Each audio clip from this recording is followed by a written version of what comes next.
Temas para ingresar. Bien, ahora sí, ya no va a haber ese problema, ya estamos bien con la energía. Bien, Perfecto, doctor. agradecerles la invitación nuevamente con mi familia de Udeópolis. Vamos a continuar con el diplomado que ya hemos iniciado en la clase anterior. Sé que también hay personas nuevas que se han iniciado como curso. Entonces, el día de hoy vamos a conversar un poquito acerca del texto único ordenado de la ley 30364, la ley de violencia, de la lucha contra la violencia hacia la mujer e integrantes del grupo familiar. Bien, en la clase pasada hemos hablado también ya acerca de la política pública y justamente en la cápite del día de hoy que tiene que ver ya con la reeducación, con el tema social, cómo impacta esto en la sociedad, qué medidas está llevándose a cabo, qué medidas están vigentes. Recordemos que recientemente se ha aprobado ya un plan, una estrategia nacional de lucha contra la violencia hacia las mujeres. Sin embargo, este plan se ha emitido en el marco de un plan nacional que ya cierra este año, como siempre les vengo mencionando en las exposiciones en las que ya han tenido la oportunidad de conversar conmigo o de escucharme, que estamos con esa alerta porque tenemos un plan nacional que cierra y todavía no se emite, pues, obviamente un informe final. El informe final es el que nos va a determinar si efectivamente se han logrado los resultados esperados o no. Entonces, ¿quién nos va a decir exactamente lo que contiene a partir del artículo del título 3, capítulo 1, respecto a la prevención, atención y recuperación de víctimas, respecto a los servicios de prevención que se les viene dando a las víctimas, a la implementación de los hogares temporales? Sabemos que, igual conversamos la clase pasada, que ese era uno de los principales problemas como Estado. No solamente esto pasa en violencia respecto a la implementación de un texto único ordenado que contiene muchas novedades, sin embargo, la implementación es el problema. Tenemos un texto único ordenado con enfoques propios, con principios propios, pero el problema surge respecto a la implementación, no solamente en el tema de recursos económicos, sino también de personal capacitado dentro de las instituciones, dentro de los principales actores, para que la implementación de estos servicios se lleven con total normalidad. Y ahí considero que la responsabilidad más grande justamente son de los funcionarios públicos, de los que trabajamos para el sector justicia, de los que trabajamos para aquellos, algún ministerio, en alguna municipalidad, en algún gobierno regional, y poder conversar o ver la manera de viabilizar aquellas políticas que permitan materializar los fines y los objetivos estratégicos que se han planteado estos planes nacionales. Si no, vamos a tener nuevamente una política pública y también un texto único ordenado que no se va a poder materializar según los objetivos propuestos. Bien, también se va a conversar un poco acerca de la reeducación de estas personas agresoras. Se está discutiendo incluso ahora ya en el Ministerio de la Mujer de que se dé un tipo de impedimento respecto a un funcionario público que quiera alcanzar un cargo dentro del sector público y que si tuviese algún, sea sentenciado ya, bueno, no se sabe todavía en condición de qué, se va a poner esa traba para poder ingresar respecto a esta sanción que se pueda dar. Por ejemplo, puede ser que en el extremo sea respecto a que sobre él recaiga, sobre una persona víctima recaiga una medida de protección y él sea el supuesto agresor sobre el que recayó esa medida de protección. O incluso estamos hablando solamente, tal vez, de los que ya se genere un registro de sanciones de aquellas personas que han sido declaradas como tal, imputados que han sido declarados agresores o de algún tipo de violencia, ¿no? En el caso de violencia familiar.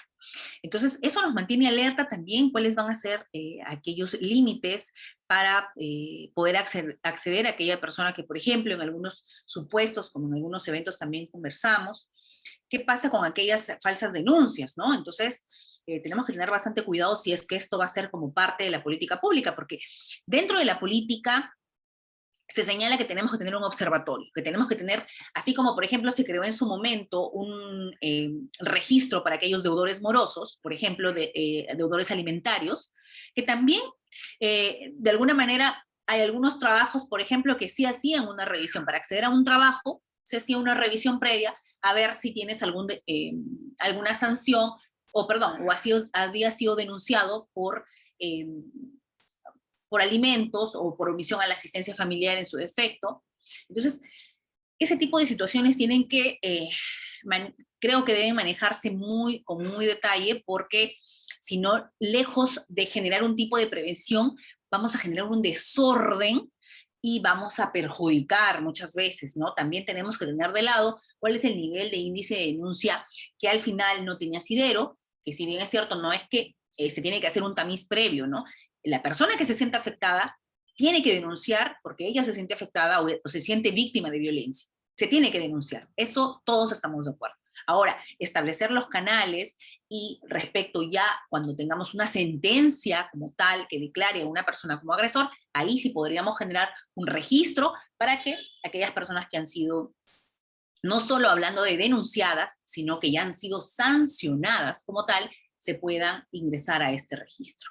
Bien, otra de las cosas también que recientemente que, van de la mano justamente con este diplomado, es que se ha conversado también de que como estrategia del sector para hacer, se había planteado incluso la ministra actual, que está bien que me vayan dejando las interrogantes, luego lo vamos a desarrollar, estamos ahorita solamente conversando más o menos el escenario en el que nos vamos a encontrar mientras que todos se terminan de conectar.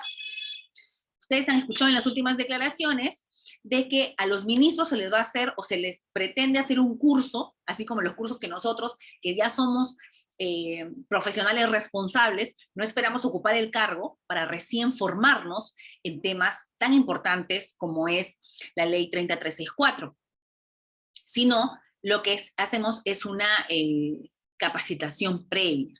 Eso yo también coincido en que, más allá de hacer una capacitación cuando ya designaste a un funcionario y querer recién que cuando ya está designado cumpla de alguna manera esta capacitación obligatoria en temas de perspectiva de género, considero que debe ser previo.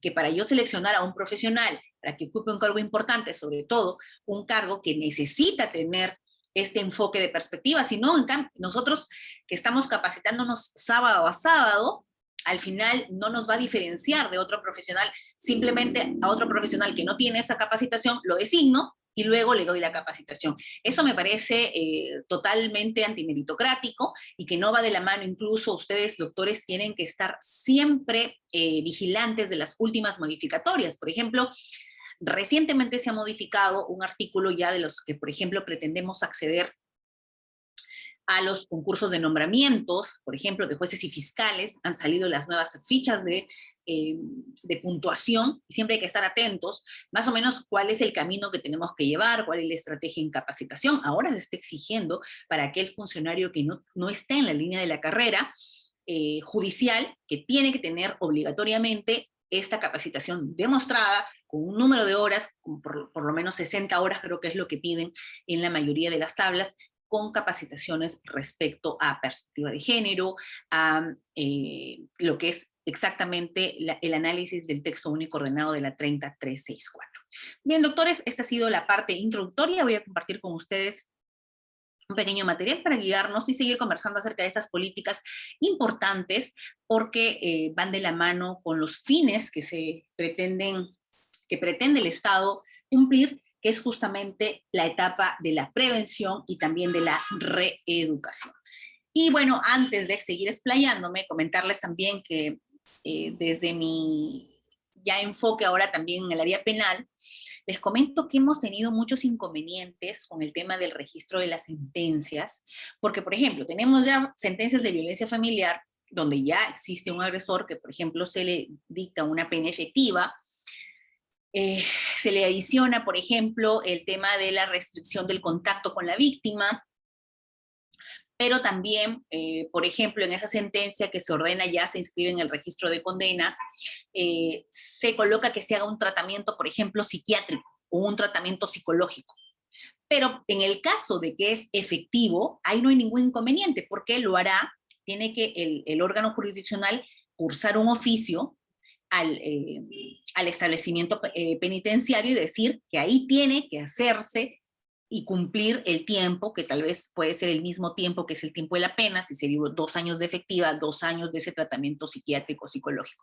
Ahí no hay ningún inconveniente porque hay una pena efectiva y el agresor está en el establecimiento penitenciario. Y si él, para efectos de cumplimiento de condena, tiene que obligatoriamente o está obligado a realizar y recibir ese tratamiento psiquiátrico. Ojo, estamos hablando del tema de la prevención, perdón, de la reeducación. Ahora, ¿qué pasa, doctores? Cuando, por ejemplo, no estamos hablando de una pena efectiva, sino estamos hablando solamente de una pena, por ejemplo, se ha optado por trabajo comunitario, por decir, ¿no? Se trabaja comunitario, se oficia medio libre, y para que el señor se apersone, se constituye y empiece a hacer su servicio comunitario.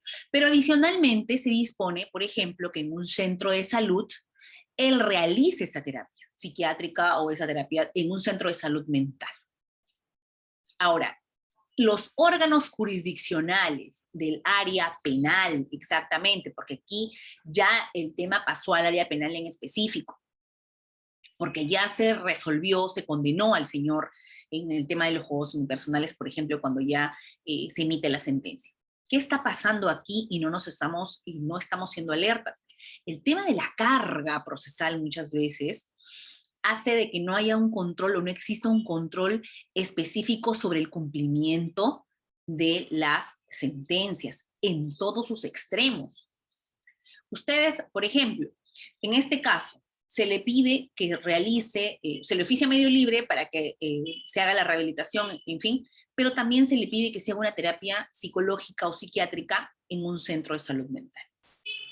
Esa sentencia, si es que la persona, la víctima o en su puesto el Ministerio Público, tiene que anoticiar al órgano jurisdiccional para verificar, por ejemplo, ya pasó más de 2 años y él nunca se constituyó el agresor al centro de salud mental.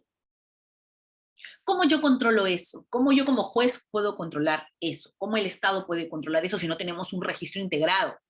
Debería generarse, por eso es tan importante hablar de las políticas públicas, y ustedes, los que trabajan, sobre todo también los trabajadores sociales, en los asistentes sociales, los trabajadores de las municipalidades, como repito, lo de los gobiernos regionales, tienen que estar alerta, porque se pueden canalizar o generar algunas estrategias para poder anoticiar, para que el órgano jurisdiccional pueda verificar el cumplimiento y es algo que ustedes dirán, bueno, pero eso al final solamente la víctima podría poner en conocimiento o el agresor. ¿Ustedes creen que la víctima va a estar verificando si es que su agresor se está reeducando? Ellos están ya incluso con medidas de distanciamiento. Entonces, eso no le corresponde a la víctima, eso le corresponde al Estado, de que en su lista de agresores, o que han sido sentenciados como tal, estamos hablando, ojo, de los que han sido sentenciados, sí cumplan y lleven esa terapia. Y como me está preguntando Gloria, por ejemplo, voy a abrir el chat para poder leer todas las preguntas. Claro, ¿qué pasa si no lleva? Claro, por ejemplo, en ese caso, imaginemos que le han dado una pena, una pena suspendida, pero que está condicionada a ciertas reglas de conducta y también a eso. ¿Qué pasa si no las cumple? El Ministerio Público puede pedir la revocatoria de la pena, claro. Entonces, más allá que una sanción, significa que te voy a aplicar pena efectiva si no lo haces. El problema es de que no tenemos un control de todos los expedientes que se manejan. Entonces, ¿eso a quién afecta? Porque hoy nos toca hablar acerca de la política estatal. Hoy no vamos a hablar acerca del procedimiento, pero me quiero igual, sé que hay unos estudiantes nuevos, o en todo caso asistentes nuevos. Igual voy a hablar un poquito acerca de la ley y su evolución, porque también sería, si ya pasamos al tema 2, como que no vamos a enlazar con el tema 1, ¿no? El tema 2, que es el de hoy, ya habla acerca de la política en general, de cómo se anoticia, por ejemplo, el medio libre, eso es importante, el tratamiento ya de las personas agresoras, ¿no? Acá a ver qué me escribieron. Manipulan a sus hijos para que la denuncia prospere. A ver, doctor, ¿en qué medio de contacto existen actualmente para alertar acerca de la violencia? Bien, ustedes, por eso les digo, los que me están escribiendo creo que no han estado en la clase pasada que hemos hablado acerca de los canales de atención, pero lo vamos a hacer hoy, doctores, rapidísimo, y también vamos a comentar una sentencia importante respecto de que no siempre van a ser visibles a aquellas personas que han sido víctimas de violencias, incluso dentro de un proceso judicial. Muchas veces pueden existir víctimas o supuestas víctimas de violencia, y es importante que el juez, con esas gafas correctas que siempre conversamos, pueda visibilizar o visualizar alguna situación de violencia que recae, por ejemplo, contra un niño. y que no ha sido advertido ni por los padres en su primer momento. Ellos están en un ida y vuelta de agresiones verbales. Eso solicitan una medida de protección ante un juez de primera instancia, obviamente, le otorgan medidas de protección. Sin embargo, en ese proceso no se dan cuenta, ni el juez de primera instancia se da cuenta de que de la revisión del expediente se advierte que esas agresiones que constan, esos WhatsApp, esos videos, todo eso que consta en el expediente, se advierte que hay una persona sobre la que sí se está afectando también, que está siendo víctima de violencia. En este caso es el hijo de ambas personas, tanto el supuesto agresor con la supuesta víctima, ¿no? Entonces, esas situaciones son importantes mostrarlas porque son avances. Y eso también la política nacional nos dice: generemos un banco de sentencias, de resoluciones judiciales que sí incluyen el enfoque de derechos humanos, que sí incluyen un enfoque con perspectiva de género. Eso es importante, generar un banco positivo y un banco negativo. En el caso del banco negativo, por ejemplo, ¿cuáles serían? Aquella sentencia de aquel juez que se dejó guiar, por ejemplo, por el color de la ropa interior de la víctima, para decir que hubo una cierta incitación respecto a un proceso de violencia sexual, por ejemplo. Ese tipo de sentencias tienen que estar también compiladas en un banco virtual, porque ya que ahora la virtualidad nos convoca, pero para establecer cuáles líneas o cuáles actitudes no deben darse, ¿no? Hoy también sé, doctores, que estamos en una situación que corresponde a los jueces evaluar, también a los fiscales, esas denuncias de violencia contra la mujer, porque ahora sí, incluida yo, lucho ya y hace mucho tiempo por el tema de la igualdad histórica respecto a los hombres contra las mujeres, pero no podemos excedernos tampoco, porque de alguna manera se está generando, así como antes era en el tema de alimentos, que existía lo que la ex ministra, la doctora Saciete, en un curso que tuvimos la oportunidad ambas de dictar, nos comentó su experiencia, porque recordemos que la doctora Sacieta fue una de las que motivó y estuvo en línea con respecto al tema de la implementación del texto único ordenado de la 30364. Y ella decía que faltaba un tipo de violencia incluida. Nosotros tenemos la violencia económica, la violencia sexual, la violencia física, la violencia psicológica, violencia estructural en algunos casos, pero ella también decía que debería incluirse la violencia judicial. ¿Y a qué se refiere con esa violencia? Aquella amenaza, por ejemplo, que muchas veces se hace respecto a que tú no, tienes que actuar tienes que actuar o de tal o cual forma, porque si no, te voy a terminar denunciando por alimentos, o te voy a denunciar por violencia, o te voy a denunciar por no sé, cualquier tipo de proceso dentro del ámbito de familia, por decirlo así, que genere una amenaza. Eso también es violencia, porque ustedes saben el desgaste que se hace a través de un proceso judicial. Acá se debe incentivar a la conciliación, y en temas de familia, bueno, no todos se logra ese tipo de conciliaciones. En el caso de violencia, peor, no existe, pero en el grueso de procesos que se ven en familia, debería incentivarse a la conciliación, porque llevar un proceso judicial de por sí es un desgaste físico, psicológico, sobre todo más que emocional, ¿no? Sobre todo en estos casos de violencia. Bien, a ver, vamos a ver aquí. Se me lleva la terapia, también hace computarlo, claro. Bien, no te preocupes, Romina, vamos a conversar también de eso, no te preocupes. Bien, a ver, vamos a compartir pantalla aquí. El acoso judicial. Bien, José Luis Otelo, me imagino que también has escuchado ya ese tipo de, bueno, no es como acoso, ¿ah? Incluso, a ver, el acoso judicial que me refiere José Luis, incluso va a haber un evento que está promocionando, gracias Rodríguez, que está promocionando, a ver, no sé si, y como son gratuitos y son del sector justicia, yo se los remito, ustedes pueden ingresar también a mis redes sociales. Ahí publico todos los eventos en los que participamos y que son gratuitos, algunos, ¿no? Algunos son gratuitos. Miren, quiero mostrarles acerca del acoso judicial que me mencionó José Luis, que es importante. En este evento están participando, aquí está, creo, a ver. porque el acoso judicial no está muy ligado a lo que yo les he estado mencionando. Acá está. Miren, el acoso judicial es una forma también de violencia de género y uso abusivo del derecho en algunos casos. Aquí la doctora, por ejemplo, que plantea también como tal, es la doctora Elvira Álvarez Olazábal. Este es un evento gratuito que está haciendo la Asociación Manuela Ramos. Hay muchos eventos en los que ya refieren este tema de acoso judicial, que es importante, pero ojo, esto no está como tal dentro del texto único ordenado, está para un desarrollo mucho más amplio, pero igual el hecho de que no esté contemplado como tal no significa que no se pueda categorizar como un tipo de violencia. Recordemos que este texto único ordenado tiene enfoques determinados, tiene enfoques claros y con esos enfoques es perfectamente posible amparar o desestimar, depende de cómo analicen, dentro de este texto único ordenado, ¿no? O sea, sí se puede, si es que la persona se siente violentada como tal y el juez analiza con una perspectiva mucho más amplia, no hay ningún inconveniente, no tiene por qué estar claramente tipificado, ¿no? Bien, gracias, José Luis.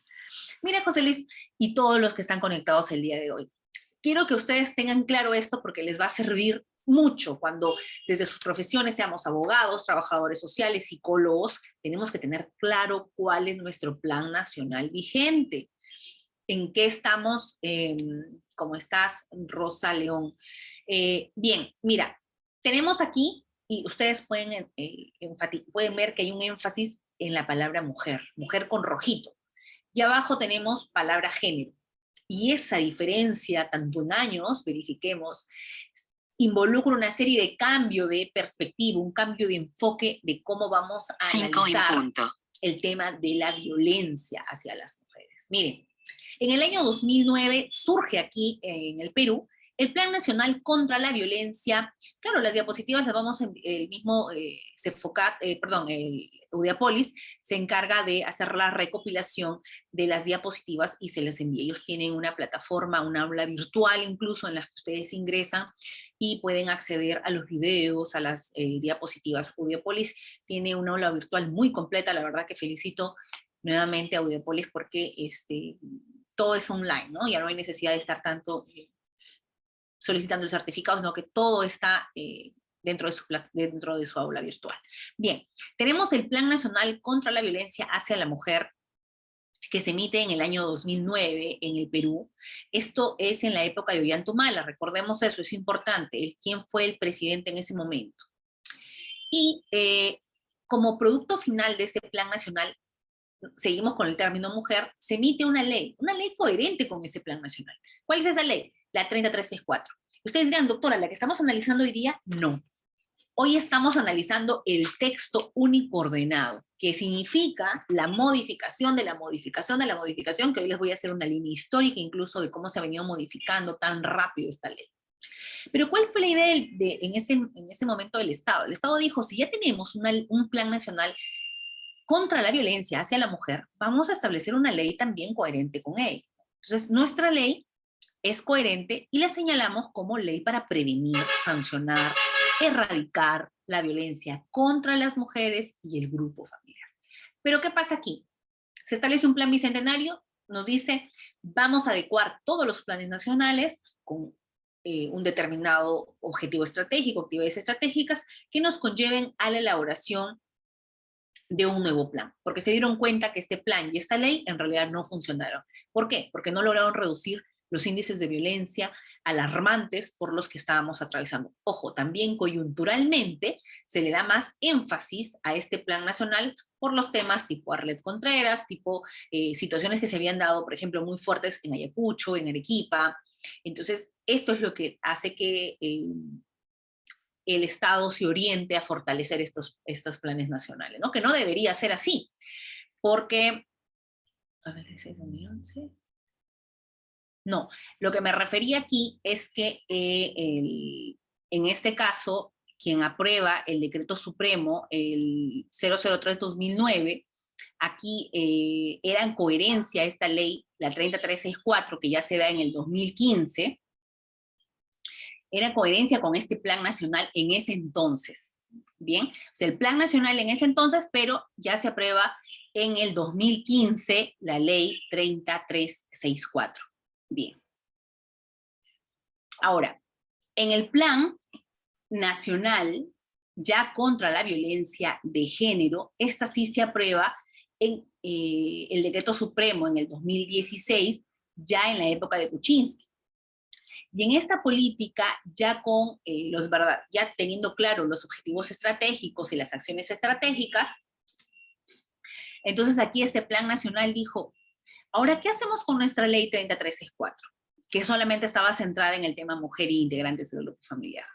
¿Tenemos que cambiar por otra ley o lo que vamos a hacer es empezar a modificarla y adecuarla con la nueva intención que era género, ya no solo mujer?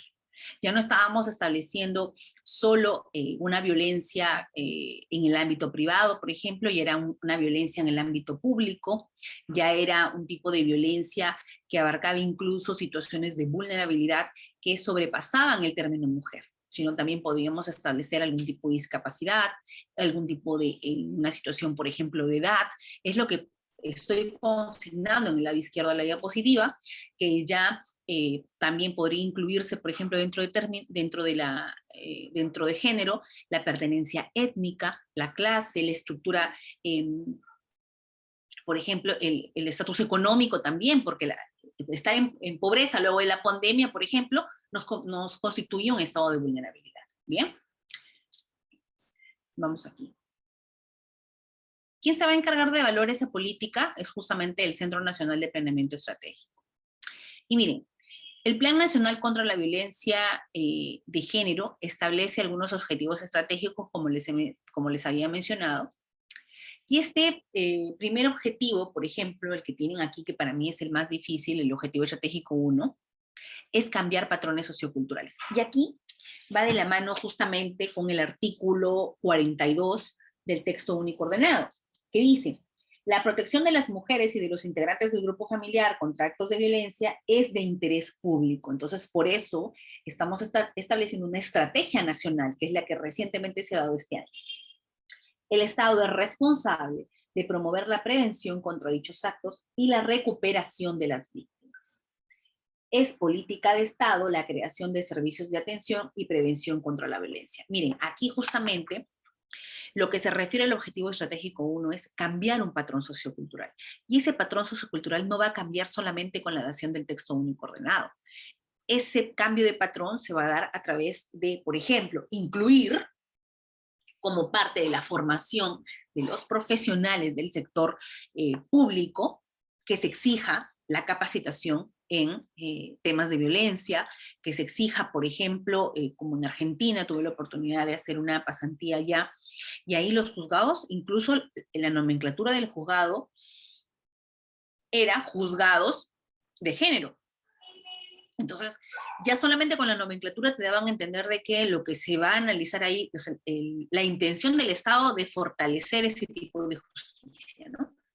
Entonces, ahí, por ejemplo, nos llevan muchos años, igual que en España, respecto a los servicios especializados de atención. Aquí hemos hecho un gran avance con el tema de la línea 100, y que en el tiempo de pandemia incluso se ha aperturado el chat 100. Esos han funcionado muy bien en ese tiempo, pero todavía solamente generar el anoticiamiento es poco en realidad. Lo que queremos es hablar acerca de los servicios de reeducación, que es lo que nos establece el propio texto único ordenado. La creación y gestión de hogares de refugio temporal. Programas dirigidos, por ejemplo, a varones para prevenir conductas violentas. Servicios de protección a favor de las víctimas de violencia e integrantes del grupo familiar, a cargo de los gobiernos locales, regionales, del Ministerio de la Mujer, en función dicho sector promover, coordinar y articular la implementación de dichos servicios. Por eso, justamente cuando inicié la exposición les decía que nosotros tenemos una gran responsabilidad desde el espacio en donde, claro, Albertina, por eso les digo, desde la nomenclatura en Argentina, era la idea del Estado de querer asumir como parte de su política agresiva implementar servicios especializados en género, ya no solamente en decir un juzgado de familia, ¿no? Logró separar los juzgados de familia con los juzgados de género como tal. Entonces, estos juzgados de género lo que veían justamente era los temas de violencia mucho más rápido. Aquí en el Perú, por ejemplo, Albertina, lo que tenemos es los módulos integrados de violencia familiar, pero estos módulos integrados no solamente, no están en todos los distritos judiciales, no hemos logrado implementarlos. Y justamente eso vamos a conversar con los servicios especializados, porque este plan nacional lo que establece justamente es la creación de más órganos especializados. Pero ¿cuál es el problema que está pasando en el Perú? El tema de la pandemia ha limitado no solamente a nivel remunerativo o a nivel de presupuesto para la creación de nuevos órganos jurisdiccionales. Y lo que más se requiere, ustedes me imagino que habrán escuchado también cuando la doctora Elvia Barrios salió en declaraciones de que tenemos en giro un número muy alto de expedientes en razón del número de trabajadores, el número de órganos jurisdiccionales. Y ustedes miran, doctora, pero la solución no va a ser solamente crear nuevos órganos jurisdiccionales, porque si no cambiamos la forma de trabajo o la línea de trabajo o la dinámica organizacional del trabajo de los funcionarios, de los jueces, de los operadores en general del derecho, incluso también de los abogados, no vamos a poder avanzar y no vamos a poder dar cumplimiento a los objetivos estratégicos trazados. Entonces, como bien dice Albertina, más allá de las nomenclaturas es cuánto está dispuesto el Estado a invertir, no solamente con recursos económicos, sino también con recursos humanos, establecer algunas estrategias para poder hacer efectivo este plan nacional. Si no, Albertina, lo que va a suceder es que este plan nacional va a fracasar, así como el plan predecesor, que solamente se centraba en el término mujer, pero tampoco pudo reducir los índices de violencia. Ahora tenemos un plan ya regido en tema de género, que abarca incluso, lo cierto es que todavía, claro, el tema de la pandemia lo que ha hecho en todo caso es visualizar una situación que ya venía crítica, ¿no? Que ha generado una amplia base, ha generado una amplia brecha de acceso a la justicia. Porque es claro lo que se menciona aquí, que por ejemplo la implementación de recursos tecnológicos en algunos órganos jurisdiccionales, recursos tan sencillos que nos permitan litigar a los abogados y que nos permitan desarrollar nuestras funciones como jueces y como servidores, es por ejemplo que tengamos instalados el sistema integrado de justicia.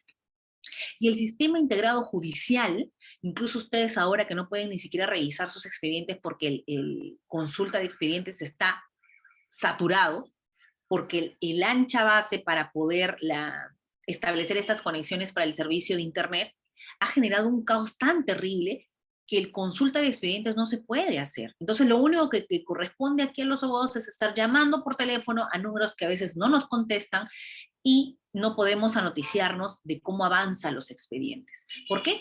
Porque el sistema no estuvo preparado. ¿Y cuándo pues estuvo preparado? En realidad históricamente no hemos estado preparados, menos para una situación como la pandemia. Yo no refiero que antes ha estado bien y que por la pandemia pasamos a una situación mal. No.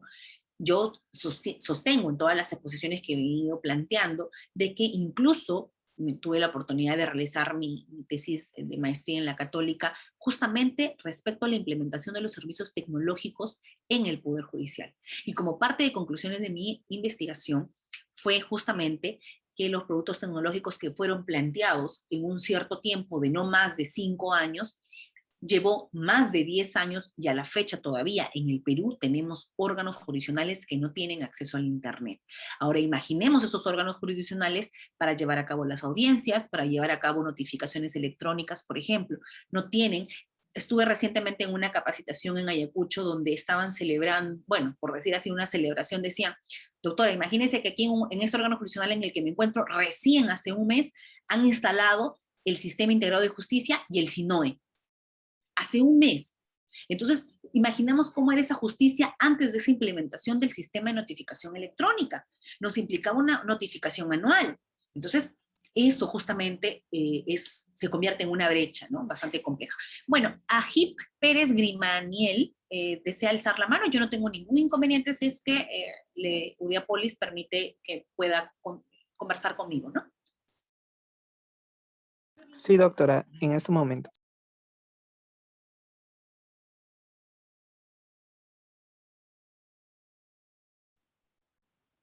Doctora, buenas tardes. Excelente ponencia, agradecerle en primer lugar. Doctora, una pregunta. ¿Qué pasa con respecto a si, por ejemplo, la mujer por situaciones de repente de, digamos, de celos que se puede dar frente al hombre, empieza a realizar la agresión. Entonces, de repente el hombre por defensa propia empieza a defenderse y el hombre siempre, de repente por lo que tiene más fuerza, digamos, le causa lesión de repente por defenderse, ¿no? Y en eso la mujer se victimiza diciendo que si su esposo la agredió físicamente, entonces, y eso se acredita, porque básicamente habemos hombres que muchas veces no denunciamos esa situación por lo que la mujer a veces agrede, ¿no? Porque si bien es cierto, hay bastante índice de violencia del hombre hacia la mujer, pero siempre hay situaciones donde la mujer también agrede al hombre. Entonces, frente a esa situación, ¿qué hacer, doctora? Muchas gracias. Bien, gracias, Grimaniel. Mira, lo que tú me planteas, me imagino que es como una duda, como un ciudadano, ¿no? Porque si me lo estuvieras planteando en el ámbito jurídico, aquí todo tiene que pasar por un tema de valoración probatoria. Si, por ejemplo, tú me dices que es por defenderse, pues se tendrá que establecer en el certificado médico correspondiente que la lesión que tiene ha sido como un acto de defensa en ese momento, por ejemplo, por impedir con el tema de la mano, porque defender no significa que yo voy a reaccionar. Si una mujer me agrede, un hombre me agrede, yo no tengo por qué reaccionar emitiendo otro golpe o generando una situación, una contusión, utilizando un arma o qué sé yo, ¿no? O sea, ese no es lo que se va a evaluar dentro de lo que podría ser en algún momento, por ejemplo, una legítima defensa o podría ser una situación de defensa y no una acción, ¿no? Entonces, ni una respuesta a esa acción que se inició. Eso tiene que ver mucho ya con el medio probatorio que se pueda plantear en su momento. Ahora, aquí hay dos caminos. Un camino, que es el tema de la emisión de las medidas de protección, y otro camino o otro ámbito, que es el ámbito penal.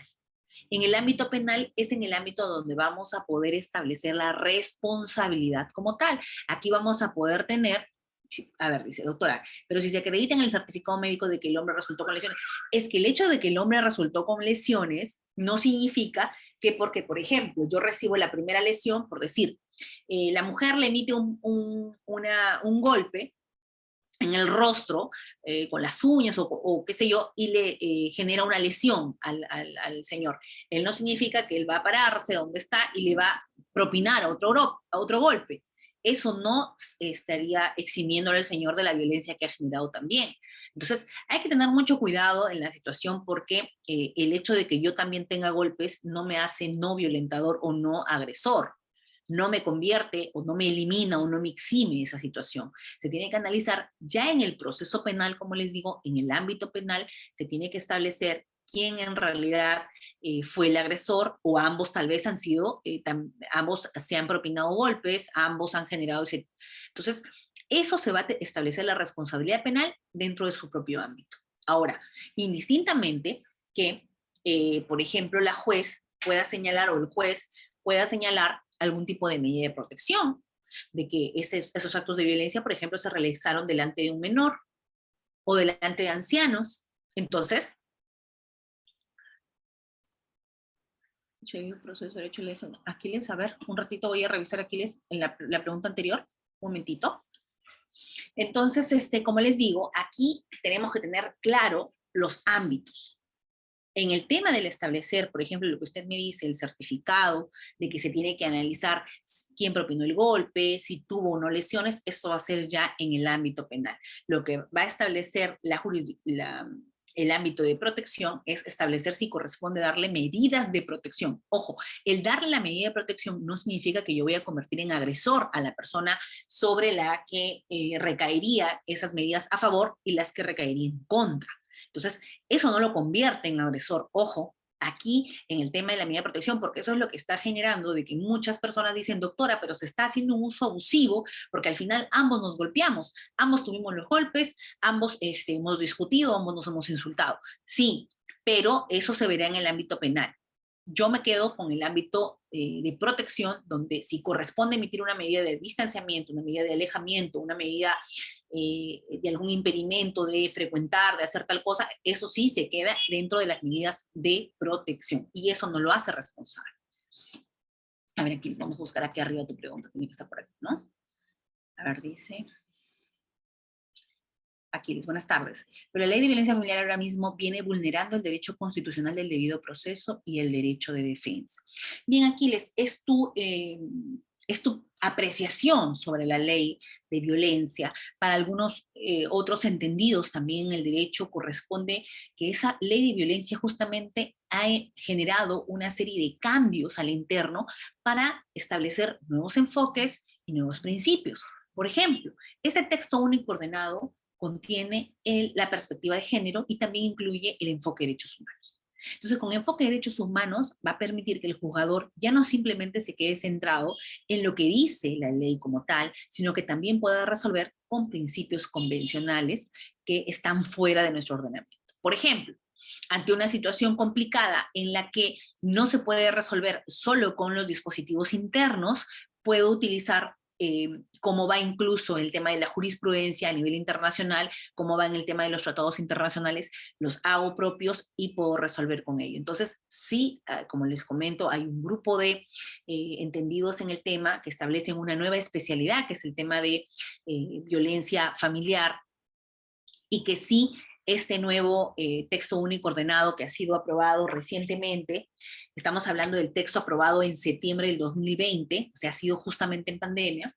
Este texto único ordenado en realidad lleva a otro nivel el tema de la especialidad. ¿Por qué? Porque en familia, por ejemplo, no lo hemos logrado. En el ámbito de familia, hace ya varios años, estamos luchando por una codificación propia, una codificación independiente, una codificación autónoma, con principios propios que permitan una especial regulación. El derecho de familia tiene que ser enfocado de su forma integral, tiene que tener un enfoque completo, sobre todo porque este proceso recae en personas vulnerables. Una de las primeras personas vulnerables justamente es los niños, ¿no? Niños, niñas y adolescentes. Entonces, respeto su posición, pero no todos podemos decir que es un violador, que es atentatorio del debido proceso. Me imagino que usted señala eso por el decreto 1470, que por ejemplo dice que se puede dictar una medida de protección incluso sin tener a la vista un informe psicológico. O por ejemplo, si el informe psicológico dice que no existe una afectación psicológica, sino solamente una reacción ansiosa, por ejemplo, y que igual el juez puede dictar una medida de protección porque esa reacción ansiosa se le atribuye al hecho, eso para algunos abogados dicen, doctora, eso es atentatorio, porque si yo soy abogado del agresor o del supuesto agresor, ¿cómo usted va a emitir una medida de protección si no tiene ni siquiera, no tiene informe psicológico a la vista o no tiene ficha de valoración de riesgo a la vista? ¿Cómo usted, bajo qué criterio va a poder emitir una medida de protección perjudicando a mi patrocinado?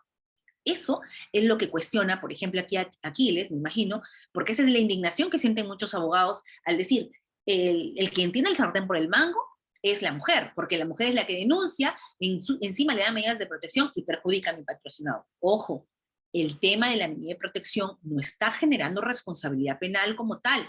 La responsabilidad penal se va a establecer en su vía correspondiente. Aquí, ¿por qué el juez no tiene que tener necesariamente, no digo que en todos los casos, el informe psicológico que diga exactamente que tiene una afectación psicológica, sino que solamente con una reacción ansiosa, por ejemplo, de ser el caso, pero que ha sido ligado a la situación en concreto que se dio, al hecho de violencia? ¿Por qué sí podría el juez otorgar medidas de protección bajo ese supuesto? A ver, ¿qué creen ustedes? Yo parto de una premisa. Yo como juez puedo otorgar la medida de protección sin necesidad de esa ficha de valoración de riesgo o sin necesidad. ¿Por qué? Si el supuesto como tal, si el caso en concreto, por ejemplo, yo tengo una veracidad, un peso en o le doy relevancia a la declaración, por ejemplo. Veo la afectación como tal. Hay algunos jueces que establecen en una situación de suma urgencia, no van a esperar todavía el informe o tal y pueden dictar una medida de protección. Y eso no está generando una responsabilidad como tal al agresor. Por eso debemos también nosotros quitar ese estereotipo, ¿no? Estamos generando un estereotipo de que aquella persona sobre la que recae medida de protección ya automáticamente es víctima y la otra persona es el agresor. Y por lo tanto, según lo que dice la ministra, ya no debemos contratarlos para que trabajen en el Estado. Ya nunca más podrán trabajar en el Estado. No, señores, no se trata de eso. Tenemos que establecer un registro y un banco claro con personas que son sentenciadas y que han tenido en el ámbito penal su oportunidad probatoria, su oportunidad al debido proceso, al derecho de defensa. Eso ha sido establecido tal y claramente dentro de su proceso penal. En el tema del ámbito de protección, también obviamente no se está violentando ese tipo de derechos ni principios, pero lo que se está haciendo es flexibilizando. ¿Por qué se flexibiliza? Porque se pretende cautelar un bien mayor. ¿Y qué bien mayor es ese? Es la integridad de aquella persona que se siente vulnerable. Y imagino que eso genera mucho cuestionamiento. Hay muchos abogados que eso no les parece lo correcto, pero son las normas que ahora están rigiendo y tenemos que exigirles, sí, a los jueces de que al momento de emitir una medida de protección justifiquen y motiven correctamente. Ojo, porque no significa que porque el texto único ordenado me dice flexibiliza, porque el decreto legislativo, el 1470, me dice, si es que no tienes ficha, igual, emite puedes emitir, no me está obligando, puedes emitir, porque estás flexibilizándolo. Estás diciendo cero formalismo, estás diciéndole, por ejemplo, que con el tema de la policía te puedes enviar todo por WhatsApp, puedes emitir la notificación excepcional con total validez. Eso no significa que no tenga yo que motivar lo que voy a decidir en ese momento. Ahora, a mayor ámbito de discrecionalidad es mayor ámbito de motivación. Recordemos eso siempre. Voy a leer las preguntas para seguir y de ahí vamos con las personas que levantaron la mano, ¿ok? Bien. Bien, Aquiles, ya entiendo que respondí tu pregunta. Anderson, mi página. Ahorita les voy a dejar para que puedan ingresar. Bien. Gracias por la aclaración. Buenas tardes. A ver. Mariana, mira, tú me preguntas, doctora, ¿qué pasa cuando no acatan las medidas de protección? Miren, incluso, por ejemplo, hay algunas víctimas de violencia que no tendrían, nosotros como Estado lo que tenemos que hacer es que ni bien se dan las medidas de protección, ordenar a la comisaría más cercana para que se dé el cumplimiento, ¿verdad? Pero en algunos casos todavía no estamos en ese nivel de interacción y la víctima tiene que constituirse, por ejemplo, a la comisaría para poder gestionar ese tipo de trámite, que no debería ser así, pero estamos poniéndonos en los peores de los supuestos. Ahora, ¿qué pasa si, por ejemplo, la autoridad policial se niega a recepcionar una denuncia o la autoridad policial se niega a hacer el cumplimiento de estas medidas de protección para que se efectivicen en aquellas que requiera su presencia? Lo que pasa aquí, Mariana, es que esa persona, ese policía, ese funcionario dentro de la policía, lo que está ejerciendo también es violencia contra esa víctima. Entonces, esa violencia también está categorizada dentro de nuestro texto único ordenado y sería en ese caso una violencia institucional. Y ahí sí se establecen incluso responsabilidades para aquel funcionario que se niegue a acatar ese tipo de medidas o que no te facilite, ¿no? Doctora, pero si en las medidas solo piden alejamiento y la agresión continúa, ¿qué tiene que hacer? Miren, Gloria, por ejemplo, te comento una política que ha implementado que se llama el botón del pánico, no sé si algunos lo han escuchado. El botón del pánico es un aplicativo web en el celular que a todas aquellas víctimas de violencia que ya tienen una sentencia como tal a su favor, por decirlo así, se genera un banco. En ese banco, por ejemplo, se interconectan todas las comisarías. Yo, por ejemplo, en mi caso, me encuentro ahora trabajando en la Corte de la Libertad. Y en la Corte de la Libertad lo que ha hecho el titular de la entidad, el presidente, ya hace como 2 gestiones anteriores, se venía priorizando el tema del tema de violencia. Pero en esta gestión lo que se ha logrado es generar la interconexión con las municipalidades, y con las comisarías. Entonces, lo que se hace es que, por ejemplo, Salaberry, Laredo, Huanchaco, cada municipalidad logra, a través de sus registros, de cuáles han sido las personas que dentro de su localidad han sido víctimas de violencia, se le establece una base de datos, se les pide los números, porque ya tienen los números telefónicos, se tiene una base de datos completa, y su geolocalización. Entonces, con esa geolocalización, esa víctima que en algún momento pueda ver, por ejemplo, al agresor que ya se le había dicho que no se acerque, puede presionar ese botón del pánico, que es así lo han titulado como una buena práctica, y la policía va a constituirse de manera directa, no como cuando llamamos nosotros al 104 o al 103 y nunca nos contestan, nos dicen ya van a llegar y nunca llegan. En este caso, este tipo de víctimas sí tienen este servicio prioritario preferente de poder presionar ese botón dentro del celular, que es un aplicativo, en realidad no presionan nada, sino que hacen clic y se interconectan con la comisaría y la comisaría llega o la policía llega a atender a esa víctima. Entonces, esa es una opción muy buena para poder hacer cumplir justamente esas medidas de alejamiento. Pero igual, esa es una opción como una buena práctica, pero si incluso tú ves que la persona no se está alejando, te está siguiendo o está molestando, interrumpiendo o está incumpliendo, tú puedes anoticiar eso al órgano jurisdiccional que le estableció una sentencia como tal, porque si el señor está libre, es porque su pena fue suspendida, porque su pena, si lo declararon agresor, dijeron, te voy a establecer servicios comunitarios, un tema de terapia, pero vas a estar en libertad. Pero te puede establecer una revocatoria de pena cuando ves que estás incumpliendo y te pueden dar pena privativa efectiva. Y ahí sí, bueno, la idea es que anoticien al órgano jurisdiccional. A ver, Mary Lucía. Buenas tardes, doctora. ¿Qué pasa si se vulneran y no se cumplen las garantías establecidas por parte de la agraviada? Las garantías. Bueno, me refiero que si no se cumplen las garantías que se les dieron, pues lo mismo que me señalaba Gloria, ¿no? Como les digo, esto del botón del pánico es uno de los proyectos, pero deben darse y priorizarse más servicios, ¿no? Justamente por eso les digo, los que trabajamos en municipalidades, gobiernos regionales, beneficencias públicas, por ejemplo, colegios de abogados, todos nos corresponde establecer o apoyar para que esos servicios de prevención o incluso de reeducación se den con mayor facilidad, ¿no? Pero todo está en anoticiar al órgano jurisdiccional para que lo más efectivo sería que se le cambie la suspendida por efectiva. Y eso ya lo haría el Ministerio Público como tal, ¿no? A ver, basta que exista el riesgo de la violencia que se repite, que se dicten medidas de protección solo con la sospecha de veracidad de la existencia de la violencia.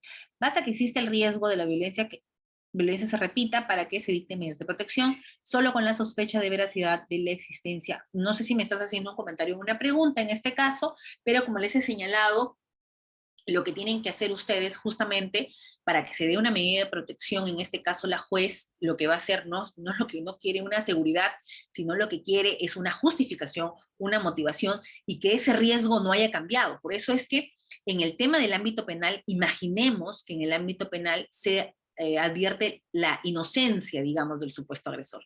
¿Eso acaso significa que inmediatamente en el ámbito de protección o en el ámbito de familia esa medida de protección va a quedar sin efecto? Y aquí un cuestionamiento muy grande respecto a los abogados a esta ley. Dicen, doctora, ¿por qué si en el ámbito penal ya salió que mi defendido no es el agresor? Porque el ámbito penal no se logró probar, no tuvo medio probatorio idóneo para lograr probar que él era el agresor y él es inocente. ¿Por qué no? Inmediatamente esa medida de protección tiene que desaparecer. No, señores, porque son ámbitos separados, son ámbitos paralelos. Uno no va a afectar el otro. No significa que en el ámbito penal, porque ya salió que no es culpable, esa medida de protección que se dio en el ámbito de protección va a desaparecer. La medida de protección, señores, va a continuar. Solo desaparece, por ejemplo, si es que la juez convoca a una audiencia y evalúa si es que el riesgo desapareció o no. Si el riesgo se mantiene, por más que en el ámbito penal se dijo que no, que era inocente o que no era culpable, la medida de protección puede continuar. Obviamente no va a ser una regla general, ¿no? Aquí la idea es que se analice caso en concreto. Y en el caso en concreto, si es que la medida de protección se puede mantener, el juez analizará y motivará. Pero no significa que inmediatamente en el ámbito penal se resuelve el tema de la inocencia, cae como por defecto. Lo que sí sucedía, por ejemplo, eso sí sucedía antes de las modificatorias. Eso lo vamos a ver justamente hoy, ¿no? Por eso es que no funcionó y se tuvo que establecer un texto único ordenado que lo han aprobado recién, ahorita, septiembre del 2020. ¿Ya? Oliver Pascual. Prima el principio de protección ante la existencia de un riesgo perfecto, Oliver. ¿En caso se consolida el acuerdo? ¿En qué caso se consolida el acuerdo reparatorio? A ver, en el tema, por eso les digo, vamos a separar muy bien los ámbitos, si no nos vamos a confundir.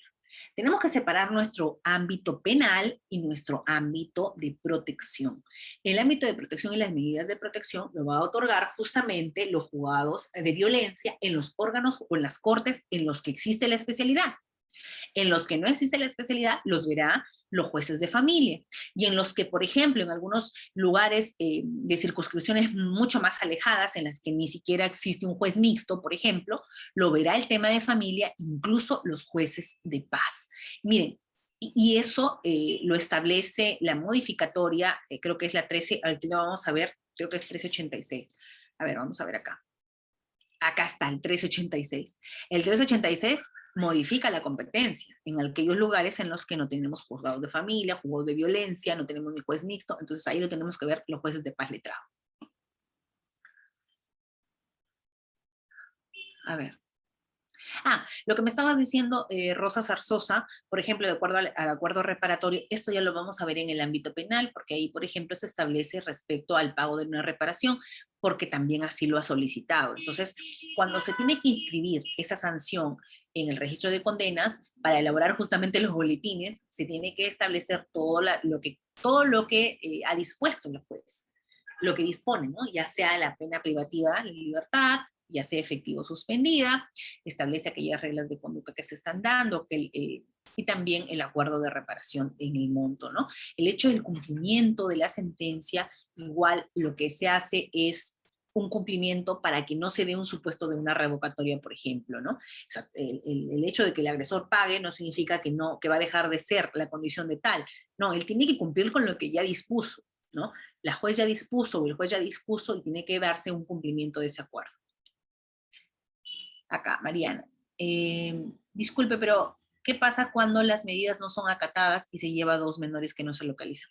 Bueno, miren, lo que pretende la ley y lo que pretende el texto único ordenado es generar una mayor actividad por parte del Estado.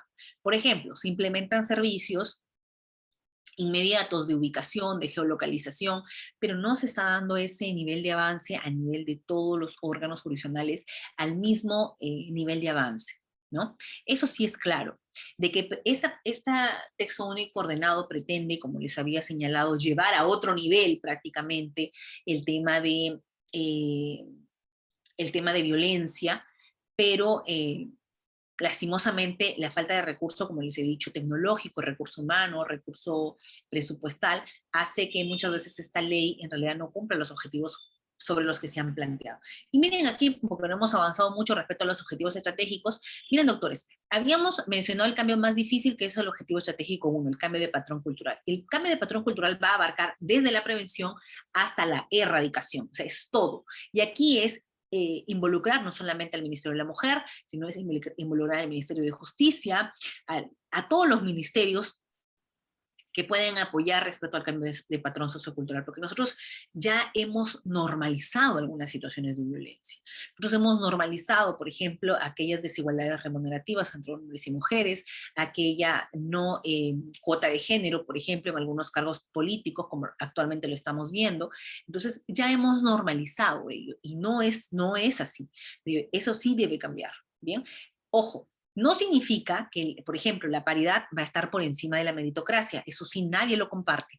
Lo que tiene que haber es igualdad entre hombres y mujeres, pero también el respeto a la meritocracia. Si es que una mujer tiene que ocupar un cargo, que sea porque justamente los méritos así lo requieren. Igual en el caso del hombre, en ambos. Y otro de los objetivos que está más ligado al sector justicia, en este caso es el acceso a los servicios integrados y articulares oportunos de calidad respecto al tema de la protección, al tema de la atención y de la recuperación de personas afectadas. Aquí sí tenemos una gran brecha todavía respecto a su cumplimiento, ¿no? Lo que estamos padeciendo justamente son de las casas de refugio. Y que tenga algún tema que yo incluso he estado dictando para el tema de una capacitación de una empresa privada, porque ahora también las empresas son socialmente responsables por tener una categoría, por ejemplo, así como es los que utilizan mejor el agua, por ejemplo, los que no contaminan, también hay empresas certificadas con responsabilidad social. Ya la Unión Europea, por ejemplo, da algunas motivaciones, algunos incentivos tributarios para aquellas personas, o para aquellas empresas que ya logran esta certificación de responsabilidad social por ayudar al Estado en el tema de la lucha contra la violencia dirigida hacia las mujeres. Por ejemplo, el programa Ganar, Ganar, que estuve escuchando el día de ayer, muy interesante, que eran algunas empresas que, por ejemplo, tenían que señalar contratos específicos con personas o con gerentes mujeres, o establecían, por ejemplo, en otros sistemas de alertas de aquel nivel de trabajadores de mujeres dentro de un centro laboral para que llegara a la paridad. Tenían como un sistema de alerta que nos decía, ya estás llegando y somos la primera empresa en la que tenemos igual número de hombres con igual número de mujeres, por ejemplo, ¿no?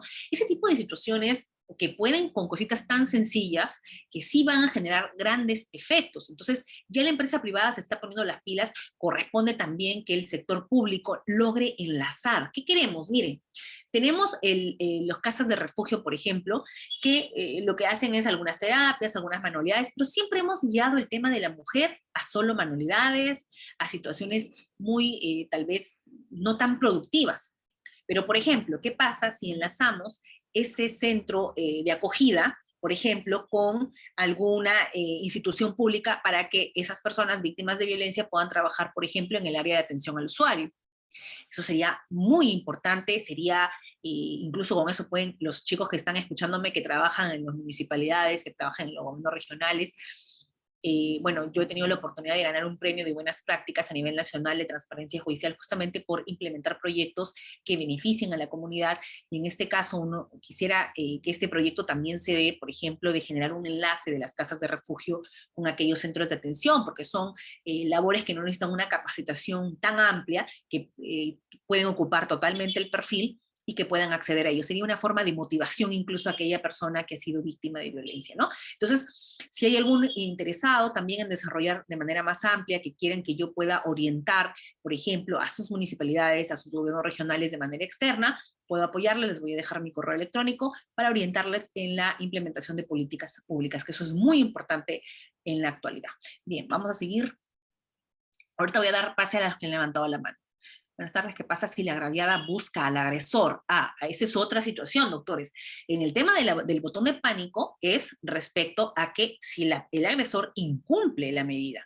Si él incumple la medida de alejamiento, ella tiene la opción de llamar. Ahora, si ella es la que busca al agresor, y que muchas veces se da porque, por ejemplo, en el ámbito familiar tienen un hijo en común y se establece, por ejemplo, hay algunos jueces, y he visto, discúlpenme que me sonría, que establecen medida de alejamiento, pero no han señalado un tema de régimen de visitas con externamiento, o establecen un régimen de visitas dentro del hogar. Entonces, ¿cómo yo cumplo mi régimen de visitas y a la vez incumplo mi medida de alejamiento? Entonces, no hay una coherencia lógica. ¿Y por qué pasa eso?